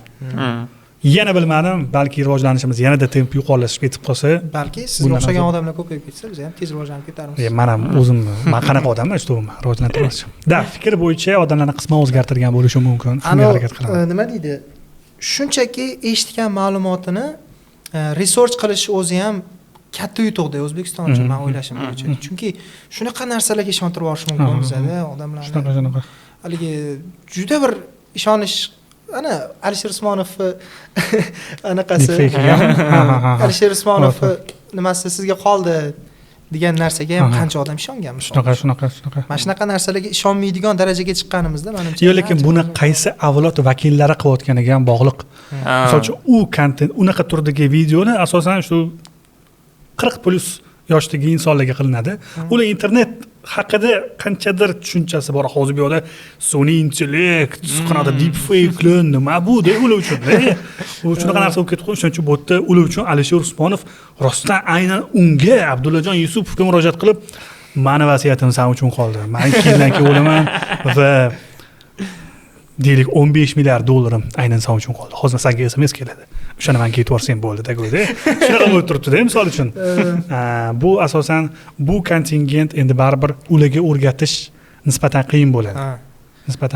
Ularning o'zidan inisiativa bo'lmasa, chunki ular uchun просто televizor va telefon bor edi xolos-da. O'tmami 95-2000-yillardan keyin keskin mana rivojlanib ketib qolgandan keyin internetlar paydo bo'lib, ular DVD-dan voz kechib, televizorda YouTube ko'rishyapti-da, misol uchun hozir. Shunaqa, misol uchun biz DVD-dan oson voz kechganmiz. Men yoshligimda Qashqalar makonini yotib olib tomosha qilgan bo'lsam, o'sha YouTube'da chiqdim, "Wow, demak YouTube'da mumkin ekan, YouTube'dan ko'raman keyin." Вот, ular uchun ular juda katta muddat bu narsani ko'risha olishmaganda. O'shaning uchun biz shunaqangi avlodmizki, shu narsani boshlanishda turibmiz. Lekin o'ylaysiz, biz 40 yoshga to'lganimizda nima bo'ladi? Nimalar bo'lib ketishi mumkin va biz nimani tushuna olmaymiz. Xuddi shunga o'xshagan narsalar bo'lishi mumkin-da. Qo'rqitadi lekin. Da, shunisi bor. Xo'p, bizda bitta rubrikamiz bor. Har bir kelgan mehmon hikoya yozadi-da. Faqat 3 ta qator, to'g'rirog'i davom ettiradi. 3 ta dona gap yozadi. Chunki bizda hikoya boshlangan 2 ta mehmondan, siz 3-chi mehmonsiz. Bir 5-6 ta mehmondan keyin bu o'qiladi, общий qanaqa hikoya paydo bo'ldi. Bizda birinchi Xayrullo aka yozdilar, Otabek Mirzaxolov yozdilar, ikkinchisini o'shalarni o'qib, orqa tarafiga o'zingiz davom ettirasiz.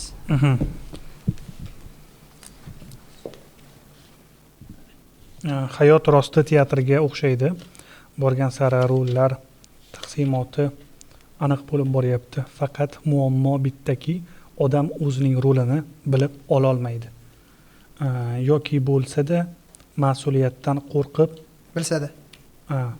Yoki bilsa-da mas'uliyatdan qo'rqib, ammo bittasan yozilgan bilishini xohlamaydi. Ayrim aktyorlar esa bugun shunchaki ushbu tomoshaning shunchaki tomoshabini bo'lish tarafdori. Bu yog'i menga endi 3 ta 4 ta gap. Shu jarayonda biz tirikchilikka o'tamiz. Vaziyatdan foydalanib tirikchilik qilmoqchi deymiz. Bizani tirikchilik anaqamiz bor, silkamiz bor, aydovchi tirikchilik, aydovchi content makerimiz. O'shaning uchun opisaniyamizga tushsanglar, tirikchilik botga silka bor bizda. Xohlagancha donat qilishinglar mumkin, qo'ldan kelgancha bizda yana rivojlanish, boshqacha svet, boshqa narsalar bo'lishi mumkin tirikchilikdan. Bundan tashqari biz hamkorlarimiz emas, homiy desak ham bo'ladi. Homiylarimiz bizda Osmon Base kompaniyasi bor. Homiylikda ular chet eldan shirinlik mahsulotlarini, shirinlik, ichimlik, qanaqadir sizlarga shirinliklar bilan olib kirish kerak bo'ladigan tadbirkorlar bo'ladigan bo'lsa, mana bu ko'rsatilgan raqamlarga bemalol murojaat qilishinglar mumkin. Ular har kim bilan har qanaqa faoliyatda, har qaysi viloyatda hamkorlikda ishlashga tayyor. Opisaniyada ham nomerlari bo'ladi. Va videoni shu joyigacha ko'rgan bo'lsangiz, sizga kattakon rahmat va like va kommentariy bosishni eslatib qo'ymoqchi edim, chunki oxirida o'zimiz ham esimizdan chiqib qoladi. Bundan Keyin eng katta homiyimiz albatta Respublika Ma'naviyat va ma'rifat markaziga o'z minnatdorchiligimizni bildiramiz. Mana shunday sharoit qilib berishayotgani uchun biz davom etyapmiz. Va tugamadi o'zi. Yo'q, hali endi o'rtasidamiz. va kommentariyada o'zinglarning fikringlarni yozib qoldiringlar. Abdullajon aka haqidagi fikringlarni va biz haqimizdagi fikringlarni ham. Mana biz bugun kamroq kulyapmiz. O'sha so'kib berganinglardan keyin xudo xolasa sizlarga yoqadigan ko'rsatma qilishga harakat qilyapmiz va qaysi mehmonlarni chaqirishimizni ham yozib qoldirsanglar biz harakat qilamiz. Hikoya ham tayyor menimcha. Menimcha endi men soddaroq yozdim. Nimagaki, meniki chunki fikrim tugallanganga o'xshab qoldi. Insoniyat borki, yaxshilik va yomonlik o'zaro ziddiyatdadir. O'zini anglay olmaydiganlar bilan bir qatorda anglaganlar ham mavjud desam, xuddi fikrim tugab qolgandek o'xshab qoldi. Shuning uchun keyingi odamga, keyingisida taxminan bilmaysizlar? Keyingisi xudo xolasa sharhlovchi bo'lishlari mumkin. Kim? Hasan Turtaliyev. Opa, da. Ular lekin san'at institutida o'qiganlar. Shu hayot davom etadi dedim. Meniki bu o'ylay soddaroq chiqdi. Hasan aka, yo xudo xolasa yoki har qanaqa inson bo'lsa. Rahmat. Sizga. Mehmonni ham aytib qo'ydik mana. Siz sharhlovchilik ham qilardingiz? Ertaga xudo xolasa birinchi Setanta sportsidagi sharhim bo'ladi. Qaysi o'yin? Xo'sh. Atletico Madrid, Atletik Bilbao test zo'r o'yin. Buni lekin anaqa kesib tashlaganlar ma'qulroq. Sababi biz test ishlayapmiz. Buni oxiri nima bo'lishini men bilmayman. Shuning uchun shu sharhlovchiligiga juda ham qiziqaman. Bu bolaligimdagi orzuyim. Yaqinda akkaunt ham ochmoqchi edim, sharhlovchilikka aloqador bo'lgan. Va bu anaqa pulga ham emas, boshqa narsaga ham emas, shu paytgacha boshqa Telegram kanallarda sharhlab yurgan bo'lsam, shunchaki anaqa orzu. Menga o'sha narsa kerak, men o'sha narsani qilgim kelyapti. Maza. Ulu borda, o'sha orzu. Bolaligimdagi o'shaning uchun hozir harakat qilib yotibman. O'xshasa endi nasiba bilan boshqa. Va juda ham ko'pchilikning orzusi bu. Men ham siz qatori. Meni eng katta orzularim. Bir yagona loch orasizlar. Ochaman dotdilar. Evet. Ularga kirib olsam Amallab. O'zim kirib oldim. Abdulla aka, sohiz yo'q bo'lib ketsa, nima ish qilgan bo'lasiz? Soham yo'q o'zi meni. Kinoshunoslik. Bu ham masalan YouTube ham yo'q. Hech qanaqasiga tasavvur qila olmayman shu narsani. Yo'q, masalan tasavvur. Misol uchun sun'iy intellekt haqida gaplashdik-ku. O'rningizni egalladi. Umuman kerak yo'q. Deylik, Hoshimjon degan sun'iy intellekt chiqdi. Hoshimjon men bu narsa nima desa, полностью o'sha sizga o'xshab rasmlari, illyustratsiyalari bilan hamma narsasi bilan qilib beradigan bo'lib ketdi deydi. Точный faktlar bilan. Abdullajonni keragi yo'q endi. Yo'q, agar bunaqa narsa bo'ladigan bo'lsa, men o'shaning uchun ham hozir sun'iy intellektni o'rganyapman. O'zimga takliflar bilan chiqishgan, siz deepfake qilib beramiz deb. Aynan mayli spoiler bo'lsin, sun'iy intellektga oid bo'lgan ko'rsatuvda deepfake qilmoqchiman. Чтобы chunki ko'rsatuvning boshida zo'r dialog bor, ssenaristim Ikrom degan yigit zo'r narsa yozib bergan. U adashmasam Ayzek Azimov o'sha Yarabutida ham chiqqan, shuni eslolmayman. Qachondir sun'iy intellekt bilan men suhbatlashayotgan bo'laman-da. Unda aytaman, "Sen haqingda hamma narsani bilmoqchiman" deb savol beraman sun'iy intellektga. Qachondir meni birinchi yaratgan odam mendan so'ragan edi, Xudo bormi deb. Men bo'lsa endi bor deb javob berganman. Deydi-da. Tuf etib bizda ham bo'ladi. Bu yoqdan keyin storytelling ketadi. Keyin ko'rsatuvning oxirida hammasini aytib qo'yaman. Keyin ko'rsatuvning oxirida deepfake'ligini keyin aytaman-da. Shunaqa narsa qilmoqchiman. Endi bu xudo xolasa ko'rasizlar. Futbolga qiziqasiz deganda, mana Barsa xudo xolasa o'zini tiklab oldi. Shunchalik ochiq aytib o'rganman men Barsani fanatligimni. Chunki sharhlovchilardan so'raganimda nimaga aytmaysizlar deganimda, "Ya, buni ham ayta olmayman hozir qancha futbol muxlislari kuchaydi." Chunki muxlislar juda individualnostni yaxshi ko'rishgani uchun, chunki ba'zi bir sharhlovchilar o'zini sharh orqali bildirib qo'ygan. Kim Barsani fanati, kim Realni fanatligini. Ularga aytganimda, anaqa keyin tomoshabinni sizga bo'lgan nazari o'zgarib qoladi deb aytishgan. Chunki futbol auditoriyasi eng jaydar auditoriya ekan. Men bilaman. Yomon narsa bo'pti. Setantadagi kommentarlarni o'qiyman, men hozir bo'pti. Endi menda birinchisi bo'ladi. Shunda nima qilaman deb o'ylab turibman-da. Sharhlovchi falonchi pismandonchi deb yozilyapti. kommentariyada voy bu sharhlamasin, voy voy shu ham sharhlovchi, bu faqat anaqa Davron Fayziyev bilan Halil akani ko'rish kerak. Ha, ular master, ularni tavomasdan iloji yo'q. Lekin bu odamni ham tanqid qilib boshqa narsa deyishyapti-da, keyingi o'yinni umuman boshqa sharhlovchi-da. Voy bu sharhlamasin, o'yinda shunaqa bo'lyapti-da. Juda ham anaqa futbol auditoriyasi bu narsaga fikrini shunday ochiq e'lon qilib yuboradigan aniq ekanda, auditoriya ekan. Buni ko'tarishni Xayril aka shu haqida gapirib beruvdilar-ku kelganlarida. Bu narsani kirib kelish oson, kirib kelib olgandan keyin o'shani ko'tarish qiyin. Yaqini bo'lish qiyin. Chunki juda ham yomon hid ketadi. Juda qattiq hid ketadi. Men shu narsaga tushunmayman. Podkastimizda faqat barsachilik yotdi. Menda nima? Men barsachi emasman. Yo'q, prosta bizani mehmonlarimizda yaxshi prosta. Yo'q, men bugun qaranglar, anorli narsa kiyib keldim. Qarayman, biz o'zgaryapti. Yo'q, istoriyangizga kirsam, Barsani kiyimini kiyib o'tiribsiz. Da. Nimasi bu? Endi menda baribir sharhda men sharhlovchi deb o'zimni pozitsiyamni ko'rsatmaganman-ku baribir. Men misol uchun bemalol aytsam bo'ladi bu narsani. Men hali bu yo'nalishga kirib ketib, hali buni ketidan heyt oladigan daraja. Menga nimaga heyt aytishadi? Chista men yengiligim uchun, men qaysidir gapimni adashishim uchun, ular hali meni Barsani fanatligimni boshqa narsani qaysidir auditoriyasi uchun, auditoriyaning qaysidir qismi uchun men umuman begonaman. Meni bloger sifatida ham tanishmaydi. Bu prosta qanaqadir bitta bolani olib kelib qo'yishibdi deyapti-da. Lekin sizga yaqin tarafi bo'lishi ham mumkin. Xayrli aytdilar, masalan, o'ziga yaqin olgandan keyin oson bo'ladi. Sizni aytasiz, taksida yursam, boshqada yursam ovozingizni eshitganman. Siz ovozingizni eshitgan odamlar agar siz futbol ko'rsa, juda yaxshi deydi-da. Meni juda yaqinim sharhlayapti deydi. Shunaqalar bo'lsa, da endi sizga oson bo'lishi mumkin. Keyin menda hozir zo'r aniq chiqib qoldi. Bugun kechqurun qur'a bor Jahon chempionatiga. Qur'aga variantingiz O'zbekiston qaysi guruhda bo'lishi mumkin? Kimlar bilan bo'lishi mumkin? Men lekin hozir jamoalarni to'liq tarkibi meni esimda yo'q. Yo'q, anaqasi. Masalan, Yevropadan bitta, Afrikadan bitta jamoa, 4-savatda o'sha oddiyroq jamoalardan. Men lekin xohlayman, shtobi anaqa men boladan umuman hech narsa kutayotganim yo'q-da. Futbol muxlisi sifatida. Borganini o'zi eng asosiysi o'sha yerga chiqilindi va bo'ldi-da. Bolalar jahon chempionatiga chiqqan. Keyingi safarda biz yana jahon chempionatiga chiqishi, guruh etapidan chiqishni xohlaymiz. Lekin to'g'ri, yaxshi narsani maqsad qilish kerak. Lekin baribir men xohlayotganim eng ko'proq narsa bolalarga kuchliroq ikkita terma jamoa tushsa, deylik, Ispaniya bilan Angliya tushsa, masalan-da, ularni o'yinini hamma ko'radi-da. Endi Ispaniya bilan Angliya tusha olmaydi, Ispaniya bilan Argentina tushishi mumkin. Bu Yevropadan bitta, Yevropadan bitta, Amerikadan bitta, Afrikadan bitta. Biz Osiyodan chiqamiz. Vot shunaqa bo'lsa, deylik Braziliya, Argentina, Kolumbiya bo'lsa ham zo'r. Kolumbiya bo'lsa ham zo'r. Shunaqalar tushsa, chunki ularning translyatsiyalari yaxshiroq ko'riladi, chunki o'ta mashhurroq futbolchilar bor. Argentina bo'lsa, skautlar ham ko'rish mumkin bizani. Va o'zimizni futbolchilarni reklama qilib olamiz-da, shunaqa qilib. Da, aynan shu skaut. Men Ostona O'runov oxirgi o'yinlari вообще maza qilyapman-da. To'g'risi, o'sha jamoasida ham, anaqa terma jamoada o'yinlari ham juda prям respektga loyiq. Abbos Fayzullayev ochilib qoldi. Shunda kim bo'ldi? Ispaniya? Kelinglar, shu Ispaniya bo'lsin,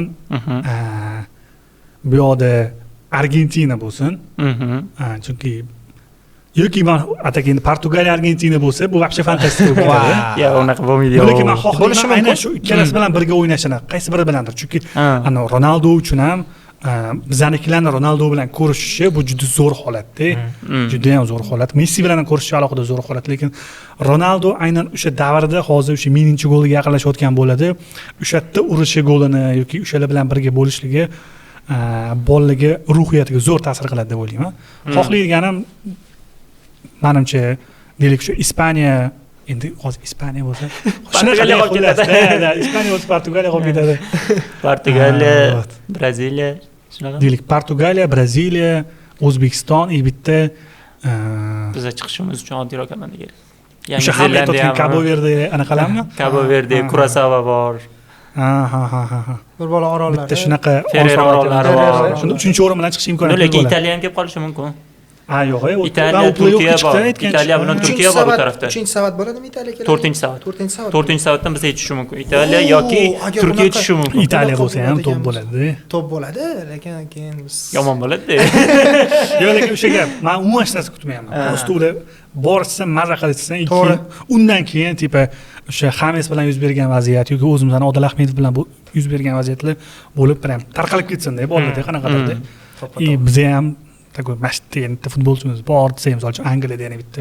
Men chunki точно bilaman, o'sha sharhlovchilar orasida gaplashib o'tirganimizda, endi ular mendan ham yaxshiroq bilishadi-yu, ular ekspert bo'lib ketishganda baribir. Mendan ko'proq kuzatishadi. Meniki ilmiy ommabop bo'lsa, men ko'proq bunaqa maqolalarni o'qib yursam, ular ko'proq futbolning narsalarini o'qib yurishadi. o'shaning ichida yashashadi. O'shaning ichida yashashadi, ha, to'g'ri. Ular bilishadi, aynan qaysi futbolchimiz top 5 ligani aynan birinchisi o'ynay oladi. Ular qaysi biri Bundesligada o'ynay olishini bilishadi, chunki Echkan Oston Abboslar bemalol Italiyada bemalol o'ynay oladi.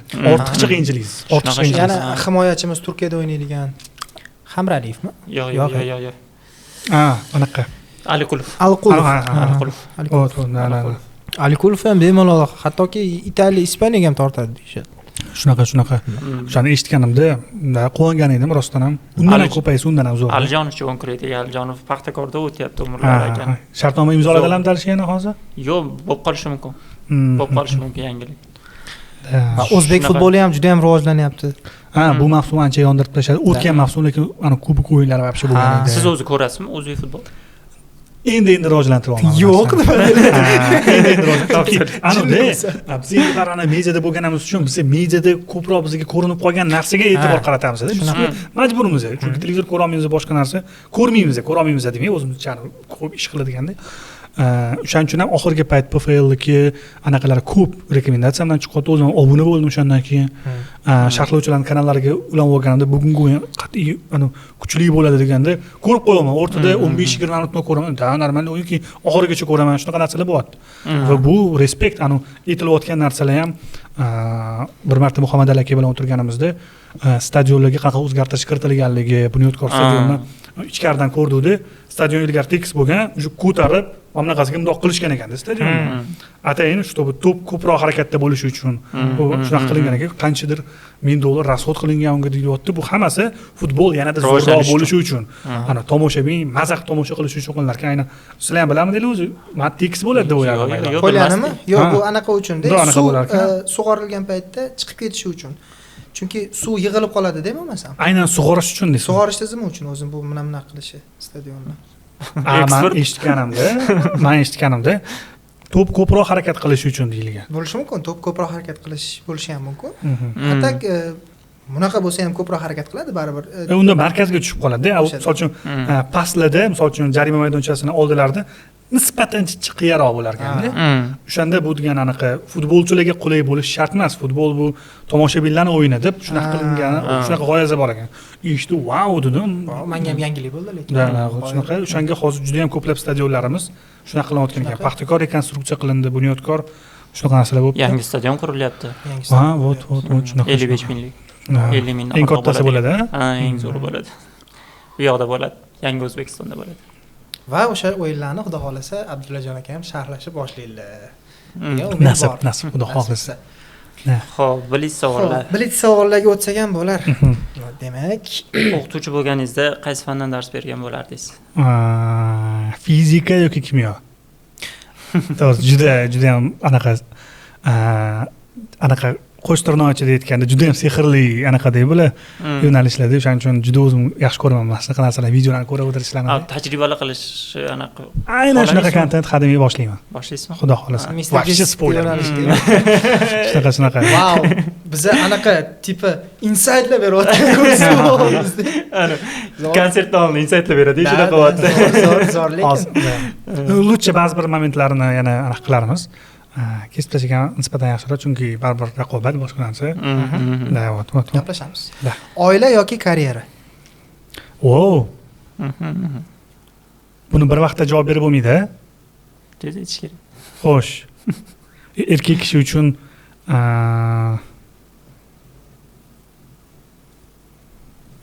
uyga borish o'ylab qoladi. Men javob berishim kerak, chunki men o'zim uydan ishlayman-da. Men masofadan ishlayman, nimadir bo'lsa ham. lekin umuman olganda baribir oila hamma narsadan ustun, любой narsadan ustun. Lekin xayrli karyera dedilar. Men karyeraroq odam bo'lsam kerak dedilar. Xayrilla akani fikrida endi. Ya endi aytaman, bular ham shunaqa-yu, ko'proq ijod talab o'shaning aytmoqchiman. Lekin erkak kishiga karyera ko'proq yarashadi nisbatan. To'g'ri. Harlaka fikringizga qo'shilaman. Unaqa bachkanalik qilmay harlaka nisbatan. Anaqa faqat ular saqlovchi sifatida, shaxs sifatida ham baribir Shunaqa. Ancha yetuk insonlar. Ko'miringiz haqida so'rab bo'ldik. Onangizdan kalta yeganmiz? Ishonasizmi umuman? Yo'q. Umuman. Yagona eslaydigani adamdan 4 yoshimda kalta yeganman. Kompyuterxonada ko'p qolib ketganim uchun 4 yoki 5 yoshimda. Bor pullarni berganlarida cho'ntaklardan olib berib yuborganlarda men o'ynagandim. O'sha borini kompyuterda o'ynaganman, kechasi 11 da kelganman. O'shanda meni birinchi va oxirgi marta urganlar. Undan keyin qanaqadir gaplar bo'lishi mumkin. O'zim farasatsizlik qilib qo'yganimda nimadir aralashmay turgan degan joylari bo'lishi mumkin. Lekin urganlarini xudoga shukr umuman eslamayman. Qayerlisiz o'zi? Toshkent. Toshkentlisiz. Toshkent. Akam lekin meni anaqalar rasa sho'x bola bo'lganlar. Akam meni urganlar. Akam bilan urushgan. Akamga o'zi shunaqa katta bo'ladi. Akam hayot dinamikasi nuqtai nazaridan mendan ancha baland bo'lganlar. Sport bilan ular aktiv shug'ullanganlar, sho'x bola bo'lganlar, yoshliklarida istoriyalarni aytib bersalar men hayron qolaman. Anaqa bo'ladi deyiladi. Что basseynga tushib o'zlari suzishdan o'rganib olganlar. Bu ona uchun bu anaqa o'g'lini qaysidir ma'noda o'lib ketmasmikin deb jo'natish bilan barobar narsalar. Bu barobar kichkina bo'lganlar, chunki 6-7 yoshlardagi narsalar, o'sha judo bilan shug'ullanib yurganlar, boshqa narsalar bo'lgan. Akam bo'li ishkalchiroq, ko'charoq odamlar. Men umuman daji qaysidir momentda u kim bilan urushganimni ham aniq qila olmayman. Shu daji hamma odamni urib qo'yganman yoki o'pchi ishkalda borib o'g'il bolalarga shu narsa obro'-ku, shu ishkalchi bo'lish nimadir-da, qanaqadir ishkalda bo'lardi, jamchalik anaqa bo'lib, men o'zim ishkal sazdach qilib, kuruvni chaqirib, bunaqa momentlar bo'lmagan. Yo'q, yigitchilik endi maqtanadigan narsa ham emas o'zingizga. Ba'zilarga bu prям anaqada. Obro'. Erkaklikni belgisi aynan ishkal. Mushuk bo'lgandan keyin urishadi. Shrami bo'lish kerak. Yo'q, endi himoya qilish kerak bo'lgan momentda, bu absolutno. To'ppa-to'g'ri. Lekin qolgan paytda любой время odamlarga sakrash, boshqa narsa qilish endi u yog'i yarashadigan ish emas. Orzu qilganingizdek yashayapsizmi? Chuqur bitta xulosam yo'q, lekin nimaki xudoga shukr oilam ham o'zim ham to'qman. Qaysi ma'nodaki nimadir xohlagan bo'lsam joyida sekinlik bilan hammasiga erishaman. Misol uchun taxminan 5 yil oldin men qanaqadir super kompyuterim, yaxshi kompyuterim bo'lishini xohlaganman, o'sha kompyuterim bor. Men yaqin 2 yil ichida uyim bo'lishini xohlagandim. Alloh berdi. Hozir shu uyimni o'sha remont ketyapti, men shu uyim bor. Sekin-sekin o'sha mashinaga jelaniya paydo bo'lyapti. Чтобы oilaliman, bu roskosh uchun emas, chista rostga ham kerak bo'ladi. Kerak bo'lgan. Shunaqa narsa bor. Ehtiyoj. Uyimdagilarga, ota-onamga qanaqadir yordam kerak bo'lsa, qo'ldan kelgancha imkoniyatim boricha yordam bering deb o'zimga niyat qilganman. Xuddi shunaqa bo'lyapti. Nimadirga pul so'rasa, qanaqadir rasxodlar chiqib qolsa, qo'limdan kelgancha o'sha pulni bera olaman. Xudoga shukr. Men unaqa millioner bo'lib ketib nimadirlarni orzu qilmaganman. Samolyotim bo'lishini nimadirlarni niyat qilmaganman, to'g'rimi?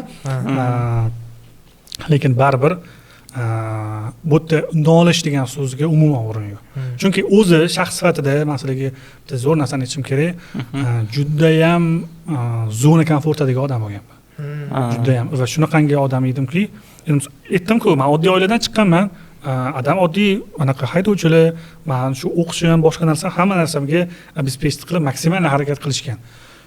O'shaning uchun ham men asosan menga buyruq bo'lsagina yaxshiroq ishlayman. Ya'ni misol uchun Abdullajon mana shu montajni cho'tka qilib qo'ygan, hozir nimadir deyilsa men rostdan zo'r ishlayman. Subyektivda ham Jamshidxon aka menga zo'r task qilib bera olgani uchun men shunaqa zo'r ishlaganman deb o'ylayman-da. Chunki u yerda pul bizda nomerada emas edi. Pul ancha bizni qilayotgan kontentimizga nisbatan ancha kamroq pul olganmiz bunga, lekin biz o'shanda qoniqqanmiz. Shu narsadan. O'shaning uchun ham shu Jamshidxon aka bilan ham oxirgi shu 2 yilcha oldin shu temada suhbatlashganimizda shunaqa odam bo'lib qolman, Jamshidxon aka, misol uchun u kun menga task bermasa, men ishlay olmayman. Men mana shu narsadan chiqib ketishim kerak deganman. O'shanda keyin Jamshidxon aytganlar bu juda ham yomon narsa, ayniqsa erkak kishi uchun va bundan chiqishi qanaqadir psixologik yo'llarini nimalarni qilish kerak. Bu odamni anaqasida ruhiyatida bu tug'ilganda bo'lishi mumkin yoki oilaviy sharoit tufayli bo'lishi mumkin bo'lgan. O'shaning uchun ham hozirgi men o'zimni zona komfortimdan chiqib shunaqa narsalarga erishayotganim inobatga oladigan bo'lsa, Allohga shukr, men o'ylayman hammasi joy-joyida menda. O'zi orzu qilishni qoidasi bormi? Mana bunaqa narsa bor. Men uchun endi aynan orzu emas u, qanaqadir niyatlarga deylikda. O'sha 2 yil oldin menga oila qursang baraka bo'ladi, nimadanlar deyishsa, meni qulog'imga juda erish tuyulardi. Ya'ni qanaqa narsa bo'ladi, nimadir. Qizirgan. Asosiysi sen harakatdan to'xtab qolsang, boshqa narsa bo'lmasa, shunaqa bo'lmasa bo'ldi degan narsa deyishgandi deb o'ylardim o'zim. Aniqrog'i. Keyin aynan oila qurib, baraka bo'lib, boshqa narsa o'zim ham harakat qilaman, Alloh harakat qilganga beradi baribir. Shu harakat qilib erishganimdan keyin o'ylayapmanki, men uchun uy 2 yil oldincha takoy wow deb anaqa uyim bo'la olishi, men o'sha uyni ola olishim, boshqa narsalar menga juda anaqa tuyulardi. O'shaning uchun ham ayta olaman, endi menda hozir ancha uy temasiga juda chuqur gaplashib ketib qoldim, lekin hozirgi anaqamni aytadigan bo'lsam,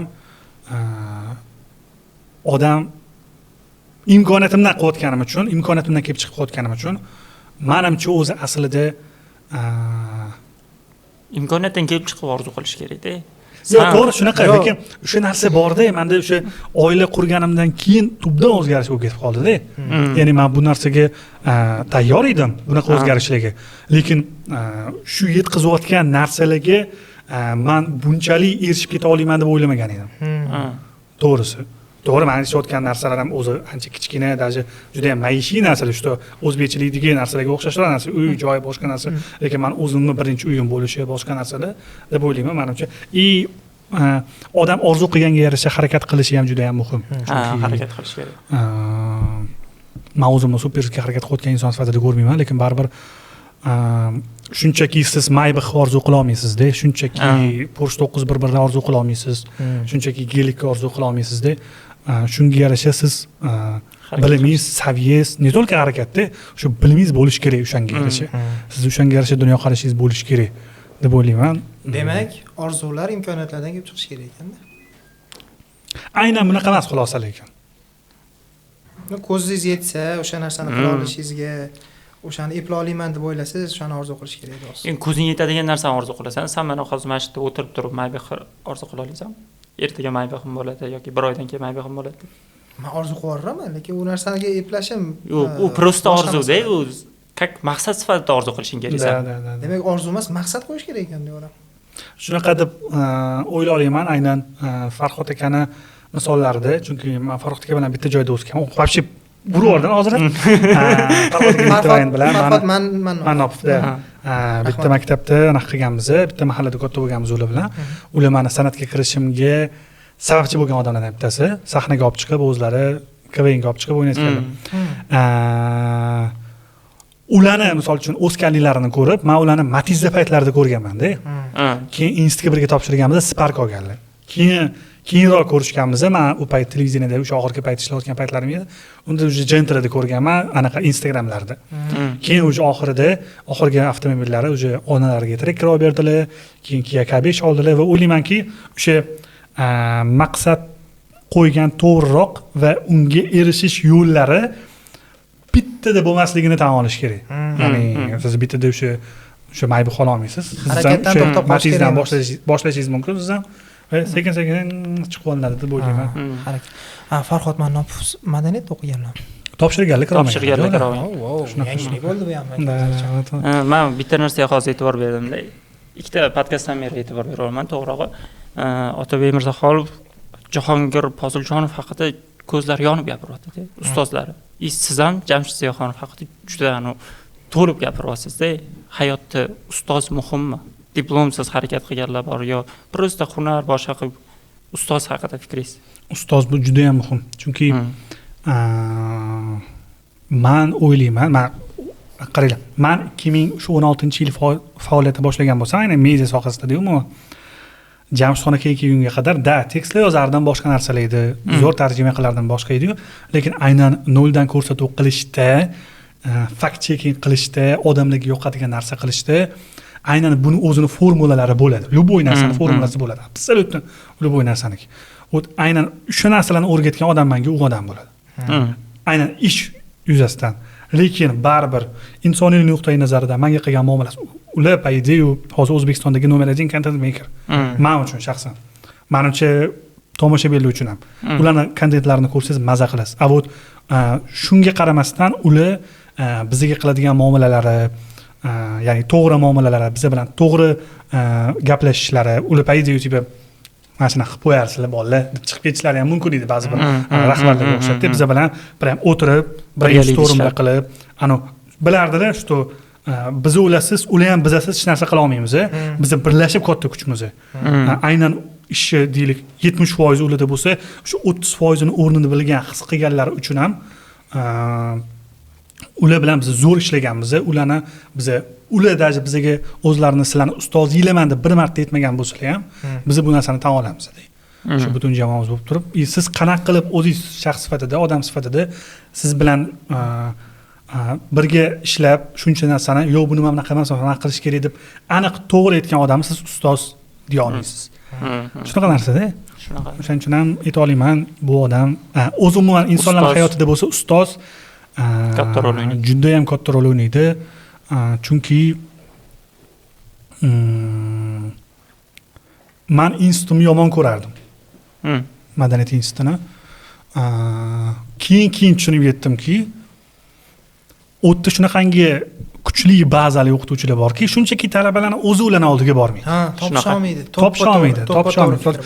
Rostdan ham bo'lishi mumkin. Institut o'zi umumiy holatda statistikalar, ma'lumotlar noto'g'ri bo'lishi mumkin, lekin baribir o'sha yerda, misol uchun, mana shu kichkina oxirgi tomchi kabi o'sha yerda yashab ishlayotgan qanaqadir o'qituvchi bo'lishi mumkin. Uni juda ham zo'r bazasi bor. U o'zini shunchaki o'quvchilarga kurs olmasligi mumkin. Shunaqa bilimi borligini, misol uchun bizda bo'lardi, Baxtiyor aka degan o'qituvchi bo'lardi, Muhabbat Turabovna bo'lardi. Muhabbat Turabovna bu hadiyachi ensiklopediya-da. U odam san'atshunoslikda yoki san'at sohasida yurganini bilishadi. U odam Turab To'laning farzandi. Turab To'la o'sha juda ham yetuk shoir bo'lganlar. Anaqa Mahmud To'laxo'jayevning singillari yoki opalari bo'ladi, men aniq bilmayman. Ular berayotgan baza aynan san'at sohasida ketish xohlaganlar uchun juda ham kuchlilik qilardi. U odamni darsi 1,5 soat kamlik qilardi shaxsan men o'zimga. Men harakat qilardim darsdan chiqib ishga sal kechroq borib bo'lsa ham ular bilan gaplashishga, nisbatan ular kamroq gaplashardi, chunki ular yoshlari katta ayol dars berib ketardi. Baxtiyor aka bilan shunaqa narsalar bo'lardi. Ular ham ba'zi Baxtiyor aka. Yo'q, hozir ismlari Baxtiyor aka esimdan chiqib qoldi. Dublaj ham beradigan. Ular anaqa emas. San'atda ko'rinish bergan odamlar emas. Ular san'atshunoslar, ular ham kinoshunoslar, lekin unaqa ko'rinish bermaganlar. Familiyalari hozir sal esimdan chiqib qoldi, uzr so'rayman. Shu ustozlardan ko'rganmanki, menda ham o'sha birinchi yil ketganda karantinga to'g'ri kelganman, boshqa narsa bo'lgan. Lekin bundoq kuzatsangiz, qaysi o'qituvchi qanaqaligini bilasiz-ku. Shunchaki yomon talaba o'zi so'ramaydi. Men bitta narsani aytaman sizlarga. Bitta juda ham zo'r filmni biz 3 ta darsga bo'lib ko'rganmiz-da. O'shanda men tushunganman, что yomon o'qituvchi juda ham kam hollarda bo'ladi. Whiplash ko'rganmisizlar? Ha. Barabanchga film. Ko'rganman. O'sha filmni men kursdoshlarim bilan 3 ga bo'lib ko'rganmiz. Vaholanki u film shunaqangi zo'rki, siz uni o'rtasidan bo'lib qo'ygandan keyin davomi nima bo'ladi? Uyda borib ko'raverasiz. Telefoningizda ko'raverasiz, avtobusda ketibdi. Shunaqa darajadagi film. Lekin men kursdoshlarim o'shalar bilan haftada 3 marta, o'rtada bir kun pauza bilan dushanba, chorshanba, juma kuni ko'rganmiz. Qanaqa qilib buni bunaqa ko'rish mumkin? Qanaqa qilib chidash mumkin? Qanaqa chidash mumkin? Что sizda Gollivudda juda ham katta asari sizga qo'yib berilyapti va siz uni bir kunda ko'ra olmaysiz. Men birinchi marta Interstellar ko'klarga ko'tarib olish niyatim yo'q. Interstellar birinchi marta ko'rganimda o'sha kunning o'zida yana 2 marta ko'rganman. Shu yanada tushunish uchun marshrutkada 98-marshrutka bo'lardi. U payt mahallamda yuradigan yig'lab ko'rib ketganman-da oxirlarida. Ana menga endi film shunaqangi narsa. Menga o'sha emotsiya beradi u narsa. Ana o'sha ko'zlarni ko'rsam, emotsiya, musiqa hamma narsasini ideal joyga olib kelib qo'ygan Nolan va men uni maza qilardim. Ha, aktyorskiy Yoki McConaugheyning eng piki bo'lsa kerak. Pikadan. Вот. Menga o'shandan keyin xulosa bo'lgan ko'proq yomon talaba bo'ladi. Lekin o'qituvchini ba'zilari bo'lishi mumkin, chunki o'sha aytganimdek yaxshi semamona har doim bo'ladi. Lekin oliy ta'limda bor yaxshi o'qituvchilar deb hisoblayman. O'sha albatta. Ustozimiz aytgan gapda, institutda o'qiladi, o'qitilmaydi dedi. Nodir Mahmudov. Biz ham san'at va madaniyatda o'qiganmiz. Qaysi yo'nalishda? Dramatik teatr va aktyorligi. Drama kino. Siz nechinchi yil kirgansiz? 19. Biz 20 Biz 21 bo'lish kerak. Hech ko'rishmaganmiz o'shalar bilan unda. Yo'q. Bizani men sizni ko'p ko'rardim, oldingizga bormasdim. Chunki men sizni televizorda ko'p ko'rardim-da. Shuning uchun oldingizga borsam rasmga tushgim kelib qolardi. Bizda ham karantinda o'tgan. Men sizni ko'p ko'rganman, anaqadan installdan taksiga chiqib ketardingiz ko'p. Biz anaqa bolchka ko'tarib kelayotgan bo'lardik. Men ham shu bolchkani yeb keyin chiqqan bo'lardim. Xo'p, podkastda siz kutgansiz, lekin berilmagan savol bo'ldi. Boshqa narsa haqida gapiraman deb keldingiz, lekin berishsa, lekin biz berilmadi. Yaxshi bo'ldi. Men yaxshi ochdi deb o'ylayman, chunki o'zi jamchilik ham ko'p podkastga chiqmaganman. Shu aytganimdek, men o'zimni hali shaxs sifatida zo'r rivojlangan odam sifatida ko'rmayman. O'shaning uchun ham o'zimga o'zim baho bermayman. O'zimni qaysidir ishni yaxshi qilayotgan inson sifatida ham ko'rmayman. O'zimni juda ham qattiq tanqid qilish emas, shunchaki o'zimni sezaman. Men yanada yaxshiroq bo'lishim mumkin va o'shanga harakat qilaman deb o'ylayman. Bundan oldin 3tacha podkastda chiqaman, lekin bunaqa yaxshi holatda bo'lmagan edi. Meni ichimdagi fikrlar ham ancha yaxshi yangradi. Asosiysi mendan kamchilik o'tmadi deb o'ylayman. Yo'q. Sizga yoqqan bo'lsa, ko'p o'ylantirib qo'ydik. Shu bo'lib qoldi. Shunaqa. Sizga yoqqan bo'lsa super. So'ngida bizda rubrika Men o'zbekman jumlani davom ettiring. Xo'sh, yaxshi. Xo'sh. Men o'zbekman. Negadir memli gap, ashuladagi gap keldi. Men o'zbekman. O'zimga degan. Plankani ko'tarib qo'ydik har lekani keldi.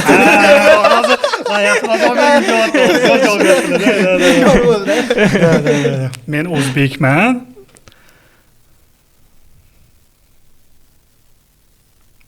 Voy, boshqa variant kelmayapti endi.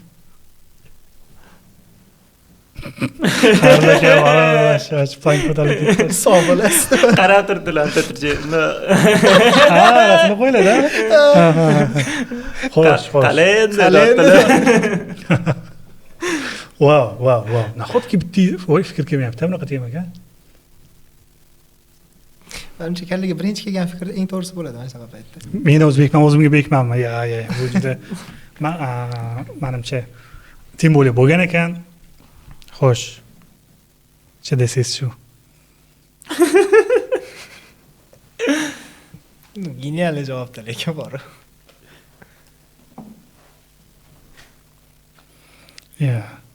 Menga ham boshida ikkinchisida keyin aytmasizdan oldin borim shuga o'xshagan narsa keldi, lekin borim shu deb menga ko'nikib yashagan degan ma'noda bo'lib qoladi-da.